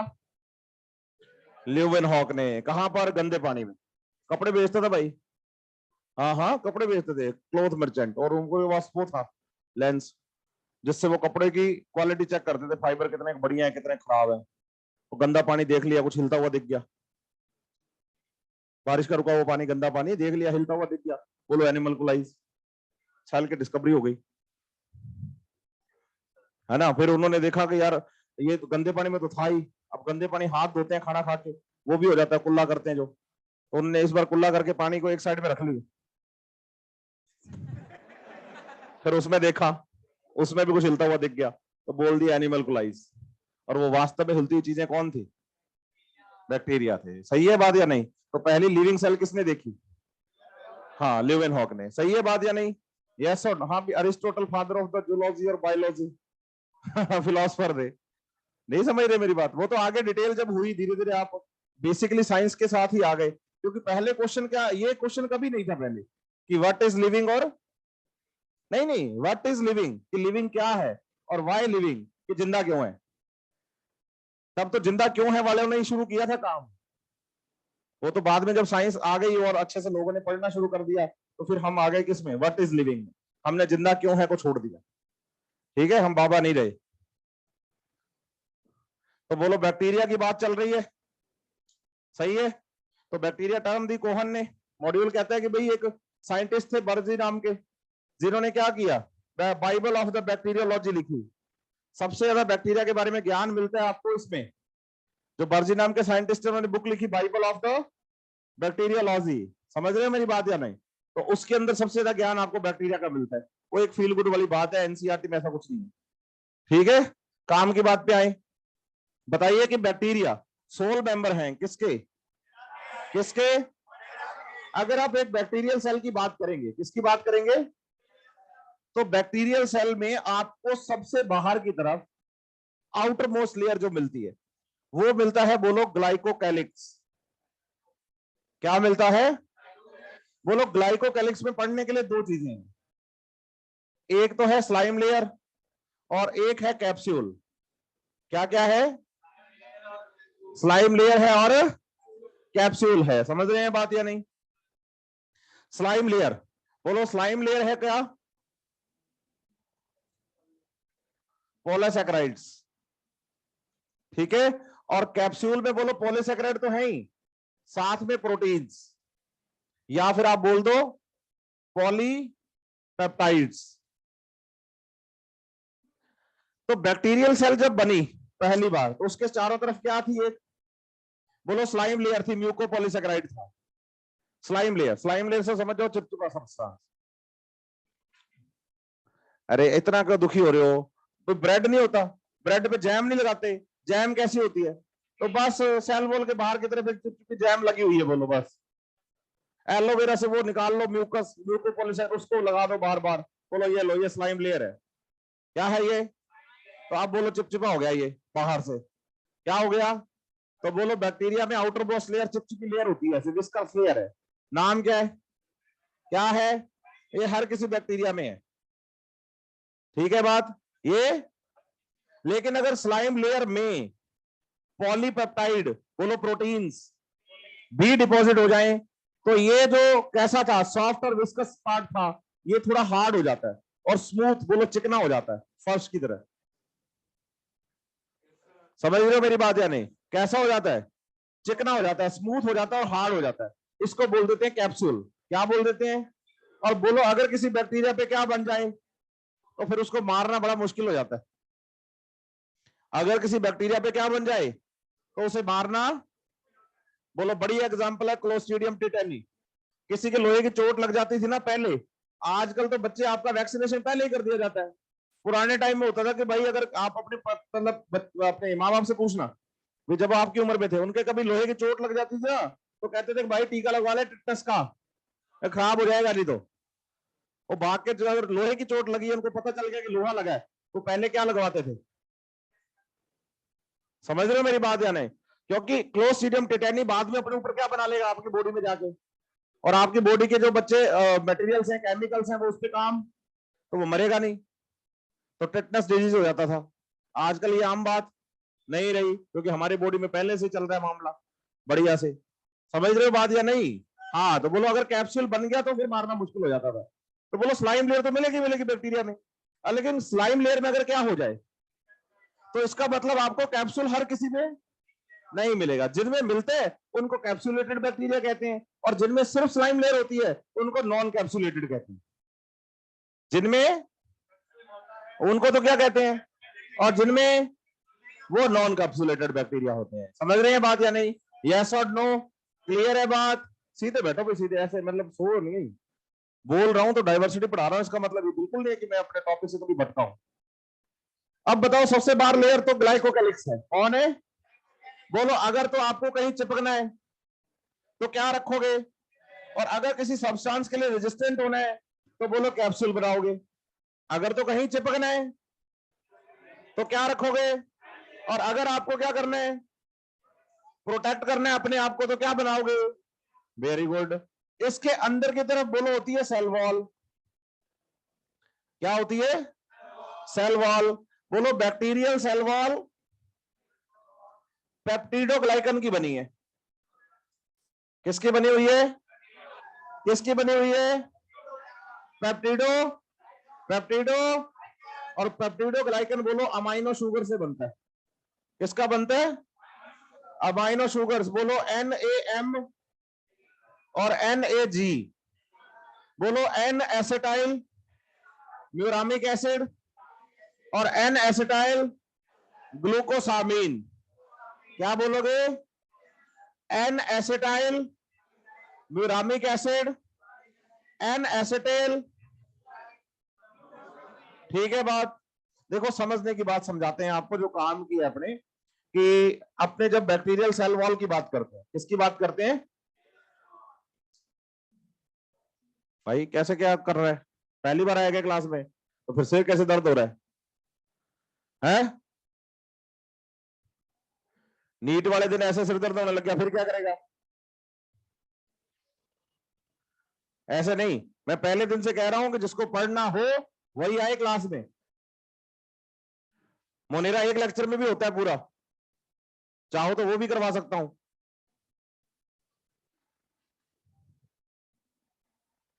कोशिश कर रहा हूं यार हर चीज क्लियर करने की, ताकि बच्चा एग्जाम में क्वेश्चन गलत ना करके आए। स्टार्टिंग वाला जब इंट्रोडक्टिव पोर्शन था, मैं तब तक कुछ नहीं बोला आपसे यार, अब डाइवर्सिटी शुरू हो गई है। अब हर चीज का ख्याल रखना पड़ेगा और स्पेसिफाई करना पड़ेगा मुझे। बैक्टीरिया के लिए अलग बात बोलनी पड़ेगी मुझे, आर के बैक्टीरिया के लिए अलग बोलूंगा, माइक्रोप्लाज्मा के लिए अलग बोलना पड़ेगा। तो वो स्पेसिफाई मैं तभी कर पाऊंगा जब आप मेरे साथ जुड़े रहेंगे, वरना 5 मिनट लगते हैं। मैं मोनेरा की स्ट्रक्चर पढ़ाते पढ़ाते जब बता रहा हूँ ना प्रोकैरियोटिक सेल की, उसी में समझा देता कि ये ग्रैनुल इसमें होता है, ये इसमें होता है, ये इसमें होता है, इसकी सेल वॉल इसकी बनी है, इसकी इसकी बनी है, इसकी इसकी बनी है। आधे घंटे के अंदर मेरा मोनेरा किंगडम पूरा था। प्लीज ऐसा ना करें आप। देखो जो सेल वॉल है, सेल वॉल बताओ कि जो बैक्टीरिया में सेल वॉल प्रेजेंट होती है, इसके बेसिस पर हम बैक्टीरिया दो तरह के बताते हैं। बताओ, ग्राम पॉजिटिव और ग्राम, और दोनों की सेल वॉल में डिफरेंस है, दोनों की। हालांकि सेल वॉल बनी हुई किसकी है? नाग नाम नहीं बोलना, बोलो N एसिटिल और हाँ NAM और NAG बोल सकते हो। नाग नाम क्या होता है? यार बताओ। बोलो ये साइटोप्लाज्म है, ये सेल मेम्ब्रेन है। साइटोप्लाज्म में बनेंगे कौन? और फिर बाहर सीक्रेट किए जाएंगे। तो हम कहते हैं सेल मेम्ब्रेन से सेल वॉल बनती है, क्योंकि सेल वॉल का फॉर्मेशन खुद करता है। कोई भी ऑर्गेनिज्म जिस पर सेल वॉल प्रेजेंट है वो खुद बनाएगा सेल वॉल को। सही है बात या नहीं? तो आप ऐसे समझिए कि जो NAM और NAG हैं, कौन कौन? ये क्या होते हैं? अल्टरनेटिव प्रेजेंट होते हैं, ऐसे एक के बाद एक। ठीक है? और आपस में जुड़े हुए। और इस एक लेयर को बोलते हैं क्या? पेप्टिडोग्लाइकन। समझ रहे हो बात या नहीं? और साथ में देखो, ये काम की बात नहीं है, लेकिन मैं बना रहा हूं सिर्फ बताने के लिए, ताकि मैं आपको रिजिडिटी समझा पाऊं। आप जब पढ़ते हो ना वहां प्लांट सेल की सेल वॉल पढ़ते हो ना, तो प्लांट सेल की सेल वॉल को रिजिड बताते हो, रिजिड क्रॉस लिंकिंग की वजह से। सेलुलोजिक माइक्रोफाइबर जो होते हैं ना बच्चे, सेलुलोजिक माइक्रोफाइबर रैंडमली में फैल जाते हैं चारों तरफ, उनके बीच में कार्बोहाइड्रेट की क्या होती है? क्रॉस लिंकिंग, जिससे कि सेलुलोजिक माइक्रोफाइबर खिसकते नहीं है। और वॉल में क्या आती है? क्या आती है? रिजिडिटी आती है। समझ रहे हो मेरी बात या नहीं? तो यहां पर मैं क्रॉस लिंकिंग के लिए बता रहा हूं कि अमाइनो एसिड जुड़े होते हैं 4 4 5 5 NAG और NAM के साथ। सही है? तो इधर भी बना रहा हूं मैं NAG और NAM, लिख नहीं रहा अब इसमें मैं, आप समझ जाना, मैं बात उसी की कर रहा हूं। ठीक है? और इनके साथ भी क्या है? Amino acid. और इन अमाइनो एसिड्स में होती है क्रॉस लिंकिंग, जिससे कि ये पेप्टिडोग्लाइकन्स जो है ना बच्चे, वो हिलते डुलते नहीं है। क्या नहीं होते? तो हम कहते हैं कि भाई सेल वॉल को क्या मिल गई? क्या मिल गई? बोलो, अगर तो ग्राम पॉजिटिव बैक्टीरिया है, क्या है? क्या है? तो ग्राम पॉजिटिव बैक्टीरिया में सेल वॉल सिर्फ पेप्टिडोग्लाइकन की बनी हुई है। किसकी बनी हुई है? अब यहां मैंने कितने लेयर बताई, आप इसे 5, 7, 8, 10 रिक्वायरमेंट ऑफ द बैक्टीरिया के अकॉर्डिंग कर लो और बोलो पेप्टिडोग्लाइकन मोटा मोटा लेयर है किसके अंदर? ग्राम पॉजिटिव में, और सिर्फ एक ही लेयर की सेल वॉल है ग्राम पॉजिटिव में, एक ही लेयर की सेल वॉल है। कौन सी लेयर है? पेप्टिडोग्लाइकन। बच्चा का दो कितने सारे तो बना दिया आपने, एक लेयर कह रहे हो। चलो ऐसे पकड़ो, एक ब्रेड है, इसमें बटर लगाया मैंने, कितनी बार? 300 बार लगा दो, बटर की लेयर तो एक ही बनी। तो जितना मर्जी कर लो, है तो पेप्टिडोग्लाइकन ही पूरा। डमरू हो गए। हाँ, तो बोलो पेप्टिडोग्लाइकन डिपॉजिट होता जा रहा है और सेल वॉल मोटी हो गई, तो बोलो मोटी पेप्टिडोग्लाइकन की सेल वॉल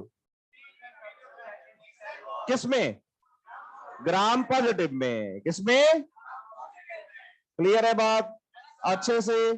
लेकिन ग्राम नेगेटिव में क्या होता है कि ग्राम नेगेटिव में जैसे हम कहें कि भाई ये सेल मेम्ब्रेन है, सही है, और ये क्या है? साइटोप्लाज्म, सही है। साइटोप्लाज्म के बाहर की तरफ क्या बनेगी? सेल वॉल, NaG और NaM से। हाँ बेटा, क्या कह रहे हैं आप? क्या बोला कोई? अच्छा, एन एसिटिल ग्लूकोसामिन और एन एसिटिल म्यूरामिक एसिड, ये बोलो एक पेप्टिडोग्लाइकन लेयर है। क्या है? क्या है ये? पेप्टिडोग्लाइकन की लेयर। अब बोलो पेप्टिडोग्लाइकन की जो लेयर है ना, इसके बाहर की तरफ इसके एक लेयर और प्रेजेंट है, बोलो लिपोपॉलीसेकेराइड। क्या है? लिपोपॉलीसेकेराइड्स, सही है। और इन दोनों को मिलाकर क्या बोलते हैं? तो इसका मतलब ये बैक्टीरिया कौन से बैक्टीरिया है? कौन से बैक्टीरिया है? तो बताओ, ग्राम नेगेटिव की सेल वॉल बाइलेयर्ड होती है। क्या होती है? जिसमें दो लेयर हैं, एक लेयर किसकी है और एक लेयर किसकी है? लिपोपॉलीसेकेराइड की। समझ रहे हो बात या नहीं? अब बाइलेयर्ड सेल वॉल है, कैसी है? तो बोलो बाहर की तरफ जो लिपोपॉलीसेकेराइड है क्या है? इसको आउटर मेम्ब्रेन कहते हैं। क्या कहते हैं? बोलो इसको क्या कहेंगे? पोरीन्स इसी में होते हैं, porins huge pores. Porins are proteins which are made or form hues or the large pores in the outer membrane of mitochondria, plastid and some bacteria. Some bacteria क्यों? क्योंकि ग्राम नेगेटिव में ही आउटर मेम्ब्रेन है, inner मतलब outer membrane इसमें तो है ही नहीं, तो इसमें पोरीन का कोई काम? तो पोरीन सेल मेम्ब्रेन में नहीं होता, सेल वॉल की आउटर मेम्ब्रेन में होता है। सेल वॉल में भी नहीं बोलना है अपने को, क्योंकि सेल वॉल तो हम कहते हैं बैक्टीरिया की पेप्टिडोग्लाइकन से बनी हुई है, एक बात। दूसरा, हम कहते हैं कि क्लोरोप्लास्ट और माइटोकॉन्ड्रिया का ऑरिजिन किससे हुआ? तो बताओ, क्लोरोप्लास्ट मतलब बैक्टीरिया था, साइनोबैक्टीरिया वो कहां चला गया? सेल के साइटोप्लाज्म। बोलो एक पर्पल सल्फर बैक्टीरिया था, वो कहां चला गया? यूकैरियोटिक सेल के साइटो। बोलो पेप्टिडोग्लाइकन तो हो गया डिसॉल्व और दोनों मेम्ब्रेन बच गई। आज वो मेम्ब्रेन आउटर मेम्ब्रेन है और एक इनर मेम्ब्रेन है क्लोरोप्लास्ट और माइटोकॉन्ड्रिया।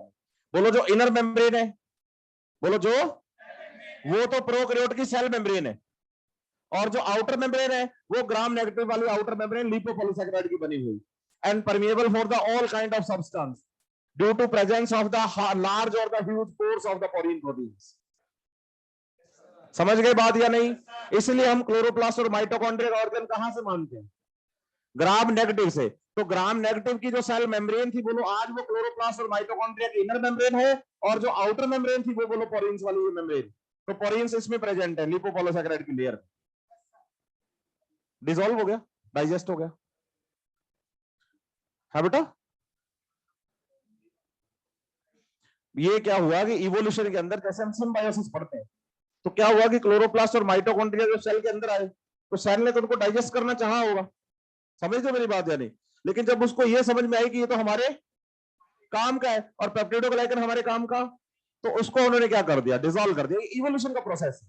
हम ये कहते हैं कि क्लोरोप्लास्ट एंड माइटोकॉन्ड्रिया ऐसा माना जाता है कि इवोल्व हुए हैं प्रोकैरियोटिक सेल से।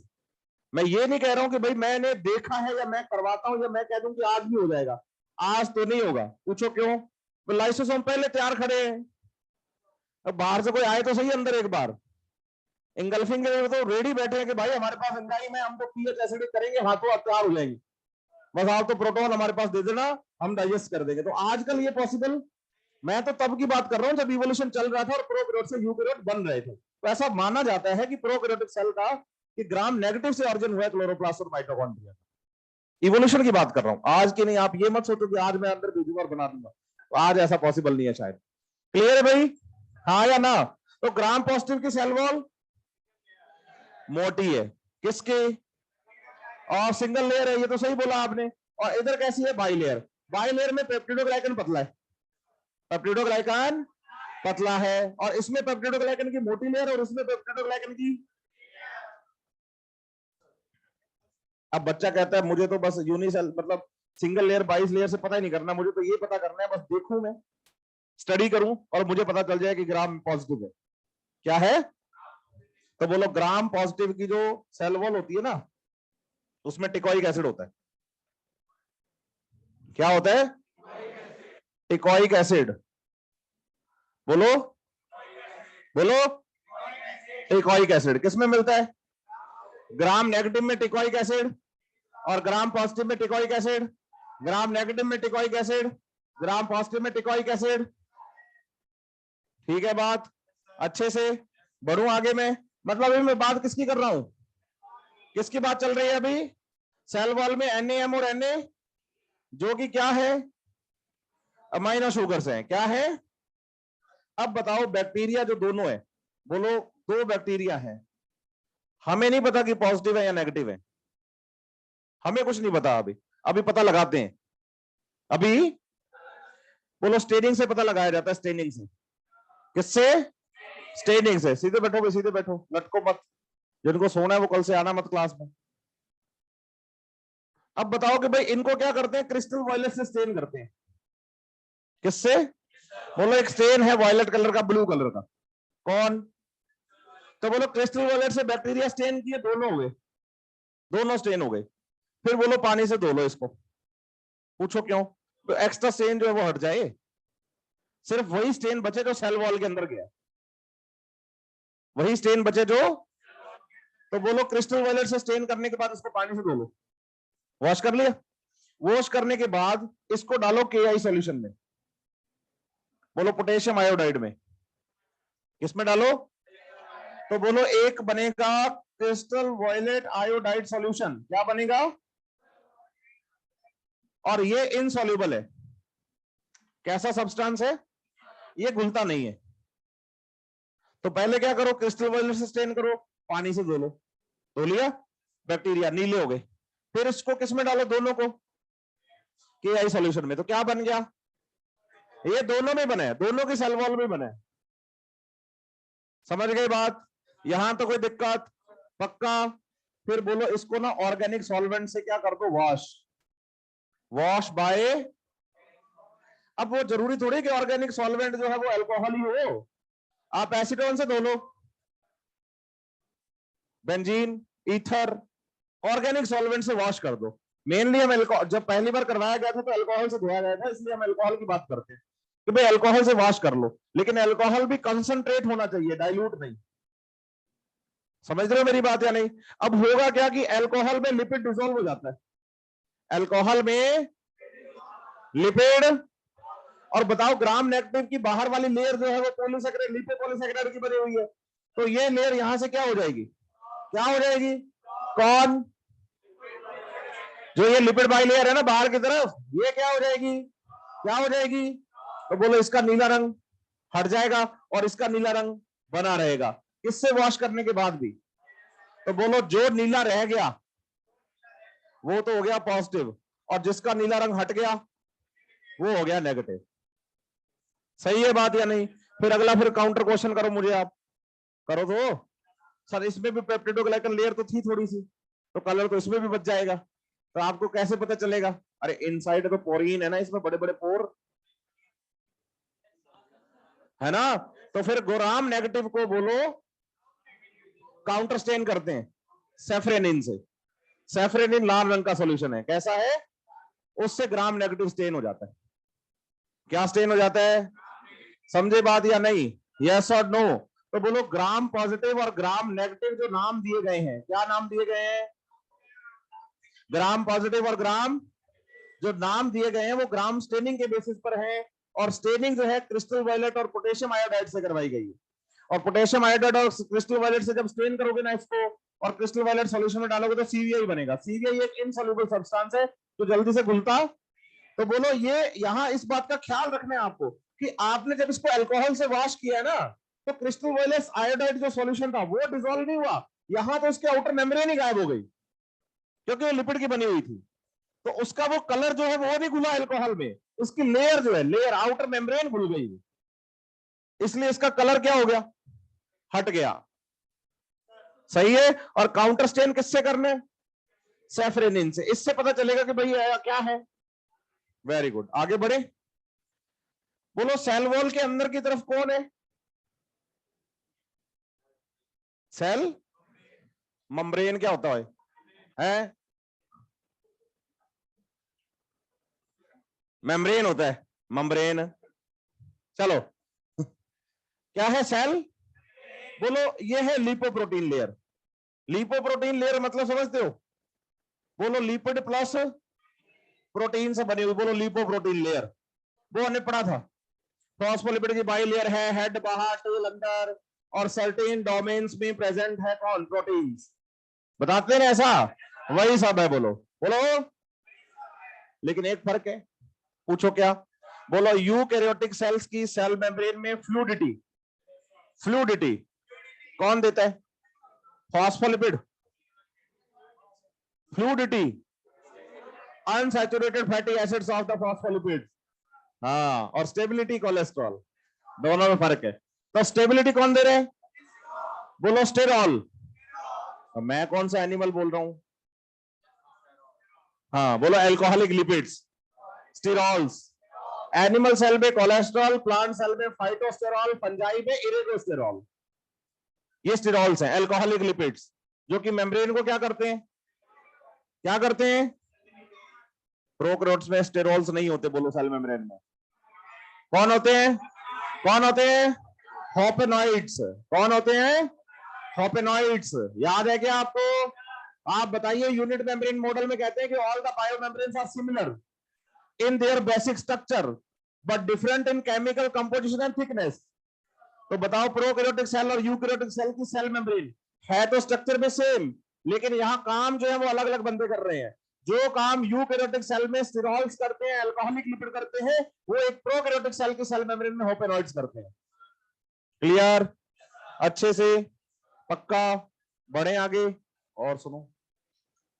हाँ बेटा, crystal violet iodide solution insoluble है। मैंने कहा कि पेप्टिडोग्लाइकन लेयर में ये था, तो मैंने तो पॉजिटिव और नेगेटिव दोनों को अल्कोहल से वॉश किया है, तो ये इनसॉल्युबल है ऑर्गेनिक सॉल्वेंट में। तो इसका मतलब ये नहीं घुला, ये नहीं घुला, तो इसका मतलब जो सेल वॉल है वो नीली बनी रही।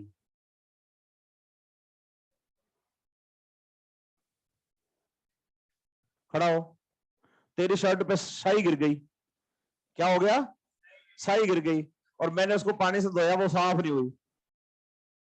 समझ गया? तो मैंने कहा कि भाई ये स्टेन तो पक्का हो गया, तो ये स्टेन बोल पक्का हो गया। सही है। अब बोलो भाई शर्ट से स्याही, तो शर्ट ही हटा दो, तो हो गई ना वो बात, उसमें लिपिड लेयर ही हट गई। समझ गया बात? बढ़े भी आगे, चलो। हाँ हाँ जाएगा ना, क्या करेगा? कौन ब्लू रहेगी?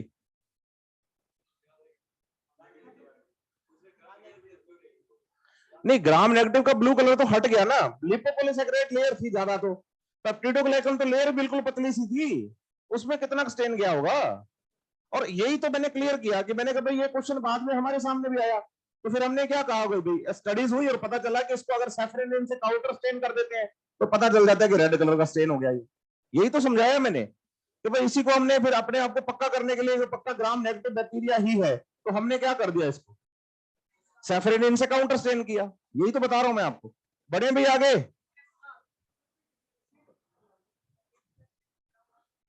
क्या हो गया, किसका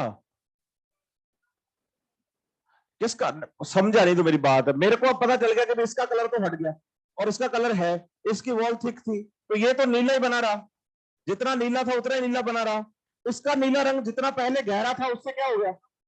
अब मैं इसको पता करना चाह रहा हूं कि पक्का ग्राम नेगेटिव ही है ना, तो मैंने इसको स्टेन किससे किया, तो ये काउंटर स्टेन हो गया सैफरन से, सिर्फ इसी को। बढ़े भाई आगे, हाँ पक्का है ना। और सुन लो फिर, अब बात आती है कि भाई अंदर हमने साइटोप्लाज्म पढ़ा, इसके double standard circular DNA present है बैक्टीरिया के अंदर, सही है। और सेल मेम्ब्रेन अंदर की तरफ फोल्ड होकर क्या बना रही है, मीजोसोम किस टाइप के हैं, वेसाइकल है, और सही है।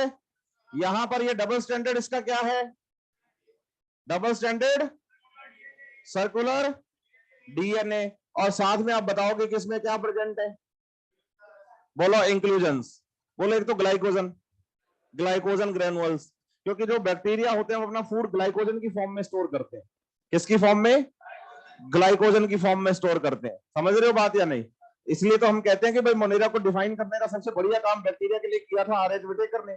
सेल वॉल प्रेजेंट है, प्लांट जैसा करेक्टर, फूड ग्लाइकोजन की फॉर्म में स्टोर करता है, एनिमल जैसा करेक्टर, तो उन्होंने कहा कि ना ये प्लांट ना ये तो ऐसे ही लोग दुखी थे किसको लेकर, फंजाई को लेकर, तो आर एच विटेकर ने कहा कि भाई फंजाई ना तो प्लांट और ना ही फंजाई, तो फंजाई है, ये तो किंगडम ही अलग है, और आप लोग ऐसे इसको इधर उधर मतलब फिक्स कर रहे हो। तो उन्होंने फंजाई को अलग पढ़ाया, तो दो बड़ी प्रॉब्लम जो हमारे सामने थी उनको सॉल्व किया किसने, आर एच विटेकर ने, इसलिए आज उनको फॉलो भी कर रहे हैं। सही है बात या नहीं, यहां तो कोई दिक्कत किसी को, बोलो। अब हम आते हैं कि जब हमने सेल एनवेलप इसका पढ़ लिया, साइटोप्लाज्म हमने पढ़ लिया, सारी बातें हमें साइटोप्लाज्म की पता चल गई, तो अब हम करते हैं इसकी मोटिलिटी की बात। मोटिलिटी कि बैक्टीरिया सेल जो होती है वो मोटाइल होती है, तो मोटाइल होती है तो किससे होती है, बोलो फ्लेजेला से, किससे होती है। तो अब हम इनके फ्लेजेला की बात करेंगे, किसकी बात करेंगे, फ्लेजेला की। करें शुरू फिर,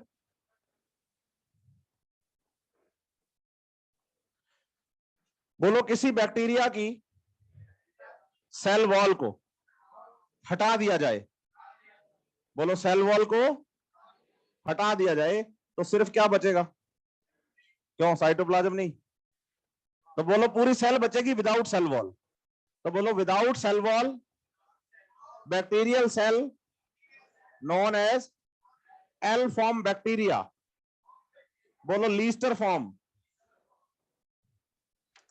मेरे को नाम याद नहीं आ रहा है, काम किया पता नहीं किसने, क्लीनबर्ग ने किया था शायद, लाइसोजाइम से सेल वॉल को डिसॉल्व करने का काम, लेबोरेटरी उन्होंने लीस्टर की यूज की थी, इसलिए उन्होंने कहा कि भाई तेरी लैब में काम कर रहा हो तो तेरे नाम पे बैक्टीरिया रखते हैं, तो उन्होंने नाम दिया लीस्टर फॉर्म, लीस्टर साइंटिस्ट का नाम है, एल फॉर्म बैक्टीरिया बोलते हैं।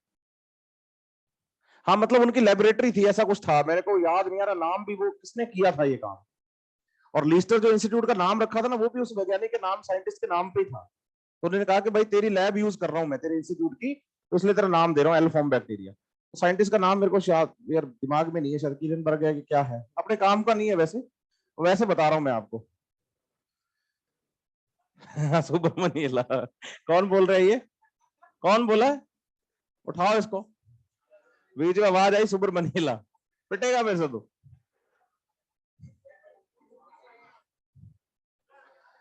चलो समझो बच्चे, समझो, पढ़ाई कर लो, कोई बात नहीं, कोई बात नहीं, कोई बात नहीं, मारो ना कमेंट, मुझे कहां दिक्कत है, कोई प्रॉब्लम नहीं है, आज आप करिए ऐसी हरकतें, दोबारा मिलेंगे अगले साल, कोई दिक्कत नहीं है अपने को, हमें तो चाहिए तेरे जैसे।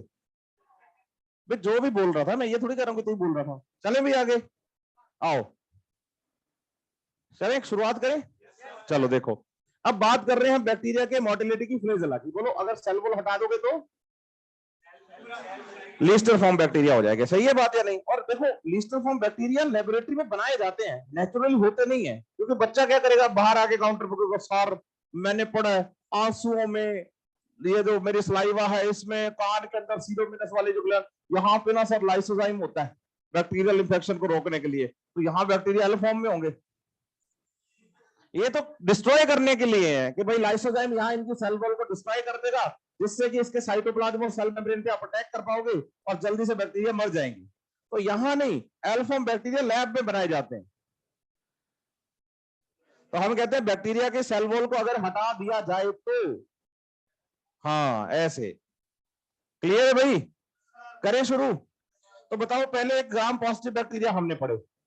ग्राम पॉजिटिव बैक्टीरिया की हम बताते हैं कि जो सेल वॉल है ये पेप्टिडोग्लाइकन की बनी हुई है। फ्लैजेला की स्ट्रक्चर सेम ही है दोनों में, ग्राम पॉजिटिव नेगेटिव में, बस थोड़ा सा डिफरेंस है। और ये सेल वॉल है, क्या है? सेल। और बोलो सेल वॉल के अंदर की तरफ सेल मेम्ब्रेन। तो ऐसे बना देते हैं, थोड़ा ना गैप रख रहा हूं मैं बच्चे बीच में, ये समझाने के लिए कि ये पीपीएस है, पेरी हाँ प्लास्टोडियल नहीं बोलना, पेरी प्लाज्मिक स्पेस है, और ये लिपिड बाइलेयर है। ये क्या है? लिपिड बाइलेयर है, सेल मेम्ब्रेन। सही है। अब इसमें क्या होता है कि ऐसे अपने ग्राम नेगेटिव की बात करें तो ग्राम नेगेटिव में बोलो बाहर की तरफ सेल वॉल है, सेल वॉल में 2 लेयर हैं। कितनी है? 2 लेयर हैं, याद है ना आपको?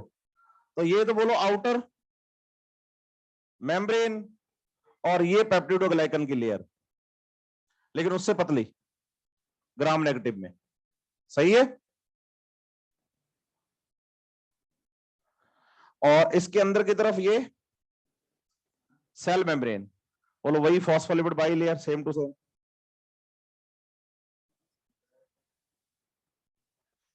और ये क्या है? Periplasmic space. चलें आगे।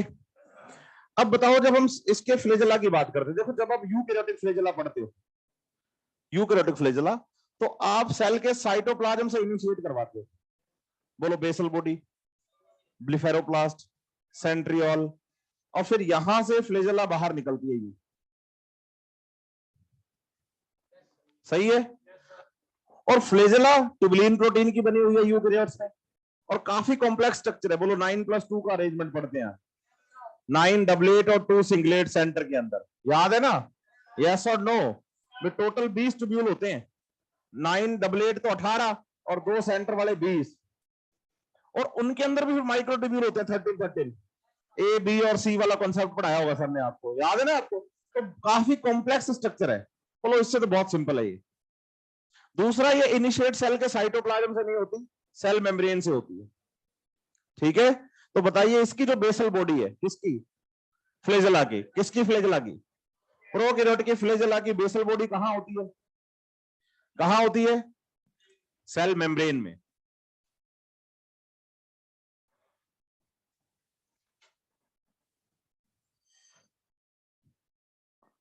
तो टाइम है, हाँ हाँ हो जाएगा, तब तक तो फ्लैजेला तो हो जाएगा। बोलो ये इसका बेसल बॉडी है। सही है। और ये बात याद रखना कि प्रोकैरियोटिक की जो फ्लैजेला होती है उसकी जितनी भी स्ट्रक्चर्स हम पढ़ने वाले, बेसल बॉडी, हुक और फिलामेंट, सारी होलो स्ट्रक्चर है, अंदर से खोखली है। ठीक है। तो बोलो ये रेड कलर में जो स्ट्रक्चर बनाई है मैंने, ये वाली, ये कौन है? ये है बेसल बॉडी। ठीक है बात? यस और नो? और बेसल बॉडी को ऊपर से कवर करता है, बोलो हुक। ये भी कैसा स्ट्रक्चर है? होलो स्ट्रक्चर है, वही बता रहा हूं मैं भाई, होलो स्ट्रक्चर ही याद करनी है आपने। ठीक है। और हुक के साथ जुड़ा होता है, बोलो फिलामेंट।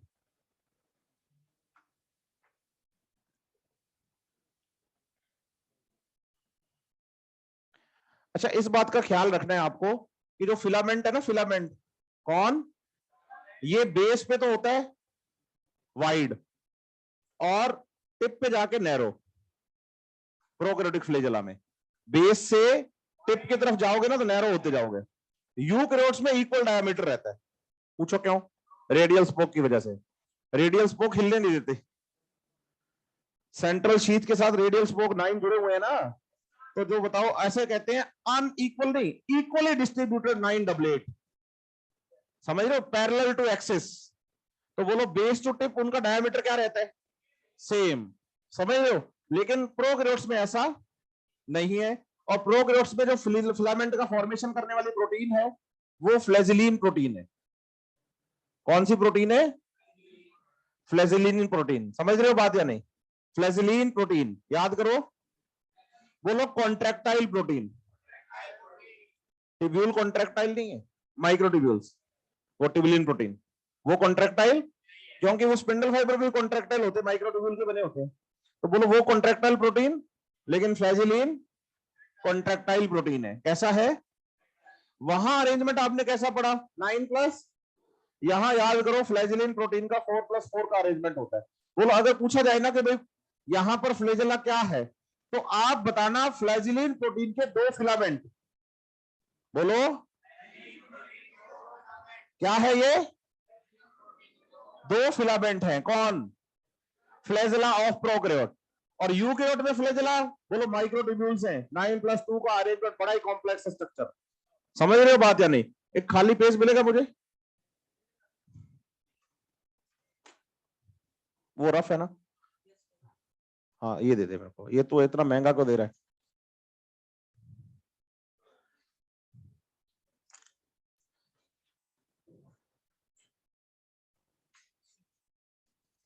ये ले, बोल थैंक यू।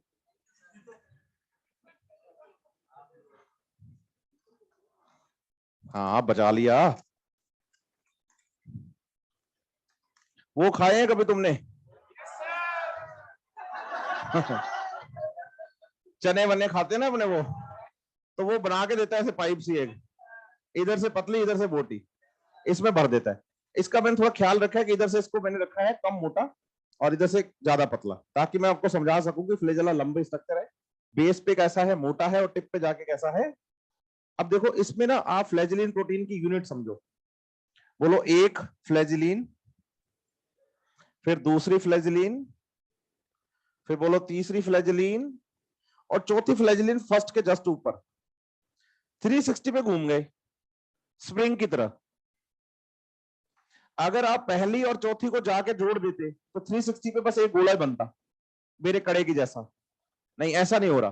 बोलो 1 2 3 4, जैसे गोल सीढ़ियां चढ़ते हैं ना अपने, गोल सीढ़ियां स्पाइरल। बोलो 4-4 अरेंज हो गए ऐसे, हो गए ना 4-4 अरेंज। समझ गए ना ऐसे? बोलो ऐसे 4-4 अरेंज होते रहते हैं। कहां से आते हैं? बोलो साइटोप्लाज्म से फ्लैजिलिन आता है, बेसल बॉडी में से निकलता है, हुक में से निकलता है, होलो स्ट्रक्चर तो है, और सीधा जाके टिप पे अरेंज हो जाता है। तो ऐसे एक एक एक एक एक एक ऐसे जुड़ता जाता है स्टेप, और एक स्पाइरल स्ट्रक्चर बनती जाती है। 4-4 के ऐसे जुड़ते जाते हैं। जुड़ गए? लो स्पाइरल कॉपी होगी किसके पास, ये दे। ये देखो भाई, ये एक स्पाइरल फिलामेंट बना है फ्लैजिलीन का, बन गया। अब बेस से कहां चल रहे हो? तो देखो बीच में गैप्स आ गए, आ गए ना? अब इसमें एक दूसरा फिलामेंट और बना दो। एक फिलामेंट तो ये है स्प्रिंग लाइक, इसके जो बीच वाले खाली वाले स्पेस हैं, इनके अंदर एक फिलामेंट, तो बोलो स्पेस भी भर गए, होलो स्ट्रक्चर बन गई, फिलामेंट बन गया। और कितने फिलामेंट है? एक पहले बना था, एक दूसरा स्प्रिंग इस गैप्स में बन गया। तो बोलो पूरी स्ट्रक्चर क्या हो गई? पैक। और अंदर से कैसी हो गई? होलो, बेस से चौड़ी, टिप पे नैरो। ये स्ट्रक्चर क्या हो गई है? फिलामेंट। क्या दिमाग में आई बात? पक्का ना? यस और नो? तो बोलो बस ये फिलामेंट हो गया। ऐसे चलो आप इनके बीच में, यहां पर पहला, फिर ये दूसरा, फिर ये तीसरा, फिर ऐसे इसका चौथा, तो खाली जगह जो बीच में थी वो भर जाएगी इनसे। तो बोलो 4 का तो नीले रंग से, 4 का मैंने रेड कलर से बनाया। तो 4+4 का अरेंजमेंट ऐसा होता है, स्पाइरल ऐसे अरेंजमेंट होता रहता है। इधर से प्रोटीन आते रहेंगे, प्रोटीन इधर से, और जा जाके अरेंज। बच्चा फिर काउंटर में आके मुझे पता क्या कहता है? सर ये तो फिर ओपन था ना ऊपर से। नहीं समझ रहे मेरी बात? तो ऐसा समझना कि होलो स्ट्रक्चर तो है लेकिन टिप पे ओपन नहीं होता। यहाँ ना एक प्रोटीन होती है कैप प्रोटीन, जो ये मैनेज करती है कि भाई कौन सा प्रोटीन आया और कहाँ चिपकेगा। समझ रहे हो मेरी बात या नहीं? तो ऐसे बिल्कुल ओपन नहीं है कि यहां से ऐसे फिर तो साइटोप्लाज्म भी बाहर निकल गया सारा, है ना। ये तो वो बात हो गई कि भाई बैक्टीरियल सेल पे स्टोर लगी हुई है, कोई भी दूसरा ऑर्गेनिज्म आके यहाँ से इसका साइटोप्लाज्म खींच के पी जाए, वो नहीं। बोलो कैप प्रोटीन लगी हुई है इस पे यहाँ पर, जो मेंटेन करती है कि कौन से प्रोटीन कहाँ अरेंज होंगे। समझ आई बात या नहीं? ठीक है, एक बात सुनो। अब बताओ कि इस बेसल बॉडी को, ये वाले जो स्ट्रक्चर है ना बेसल बॉडी, इसे बोलो मेम्ब्रेन में स्टेबिलिटी देनी है हमें। क्या करना है? स्टेबिलिटी देनी है। तो बोलो ये एक शाफ्ट है, और शाफ्ट को अगर अपने एक्सिस पे घुमाना हो तो बोलो बेरिंग लगा देते हैं उसके। क्या लगा देते हैं? बेरिंग लगा देते हैं। बेरिंग अपनी जगह पे होता है और शाफ्ट अंदर घूमता रहता है। सही है बात या नहीं? तो बोलो ऐसे ना रिंग्स है यहां पर, प्रोटीन रिंग्स लगा दी जाती हैं बेसल बॉडी के ऊपर। सेल मेम्ब्रेन में कितनी? बोलो एक तो अंदर वाली लेयर, देखो लिपिड बाई लेयर होती है ना सेल मेम्ब्रेन, क्या होती है? तो बोलो एक तो अंदर वाली मोनोलेयर पे और एक बाहर वाली मोनोलेयर पे। बोलो अंदर की तरफ कौन है? साइटोप्लाज्म। बोलो मैट्रिक्स ऑफ द सेल, तो इसको बोल दोगे एम रिंग। सही है। और बाहर की तरफ कौन है? बोलो पेरिप्लाज्मिक स्पेस। कौन है? तो बोलो जो स्पेस वाली तरफ है उसको बोल देंगे एस रिंग। ठीक है। बोलो सेल वॉल थिक और रिजिड है, उसमें हमें उसको स्टेबिलिटी देने की जरूरत, तो बोलो यहां पर बस दो ही रिंग है बेस में, यहां पर कोई रिंग, और सेल वॉल के अंदर बेसल बॉडी आराम से अपना काम कर लेती। और बेसल बॉडी के साथ कौन जुड़ा हुआ है?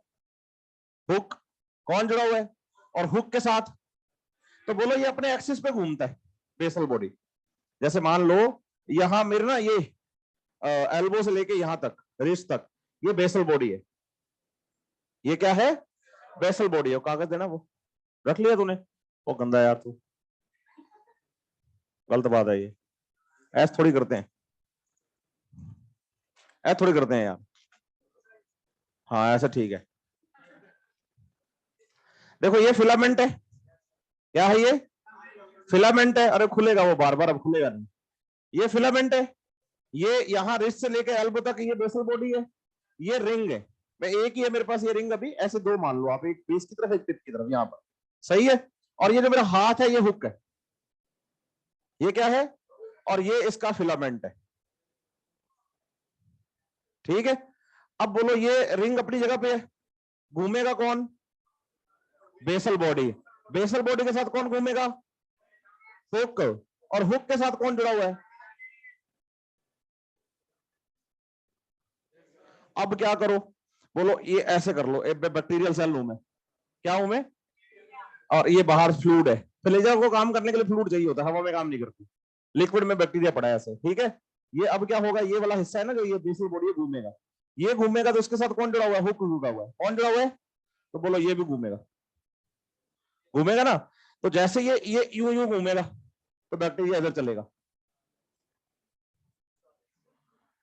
ये यूं घूमेगा ना, यूं ऐसे यहां पे घुमाओ ना, यूं मेरा हाथ 360 पे घूम नहीं पा रहा, यूं नहीं, चक्कू नहीं, 360 पे घुमाओ पक्का पूरा, ऐसे पूरा ऐसे घुमाओ, फिर की दोनों तरफ।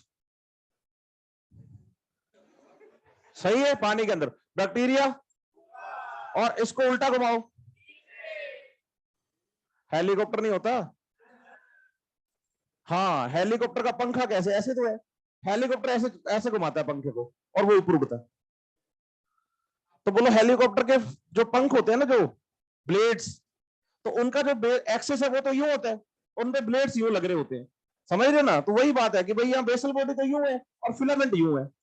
आप सोच के देखो, अब मैं एक बैक्टीरियल सेल लूं तो मेरे फिलामेंट तो यूं होंगे ना, ये तो मेरी बेसल बॉडी है, तो फिलामेंट तो यूं होंगे। अब यूं होंगे तो अगर यूं घूमेंगे पानी के अंदर तो सेल इधर की तरफ चलेगी, उल्टा घूमेंगे तो सेल इधर की तरफ चलेगी। यूकैरियोट्स में अगर इधर वो इधर उधर जाना तो फ्लैजेला के नंबर अलग होते हैं ना, फिर पोजीशन अलग होती है, कोऑर्डिनेटेड मूवमेंट थोड़ी होता है। फ्लैजेला का कोऑर्डिनेटेड मूवमेंट थोड़ी है। तो इधर उधर जाना होगा। जैसे मान लो मैं ऐसे ऐसे घूम रहा हूं, मेरे को इधर जाना है, इधर जाना है, इधर वाले फ्लैजेला का काम रोक दिया, सिर्फ उसको घुमाओ, ये इधर मुड़ गई। कोऑर्डिनेशन है ही नहीं, वो तो सीलिया के केस में होता है। ठीक है बात। दूसरा, अब यूकैरियोट्स की फ्लैजेला जो होती है ना, उसमें अलग चीज है। उसमें लंबा एक फिलामेंट है जिसमें 9+2 का अरेंजमेंट है और उसमें डाइनिन प्रोटीन है। वो ऐसे काम करते हैं कि यहां से रस्सी पकड़ लो, पावर स्ट्रोक दो एक यहां से, तो रस्सी के अंदर वेव यूं चलती है, तो हम कहते हैं यूकैरियोटिक फ्लैजेला में ये वाली मूवमेंट है, वेव। सही है ना? लेकिन प्रोकैरियोट्स में ऐसा नहीं है, प्रोकैरियोट्स में यूं हेलीकॉप्टर की तरह चल रहा है ये काम। अब मैंने ये फ्लैजेला यहां बनाई है, तो इसको 360 पे यूं घुमाओ, घुमाओगे ना, तो ये यूं घूमेगी तो बैक्टीरियल सेल इधर चलेगी या इधर चलेगी। समझ गए ना बात?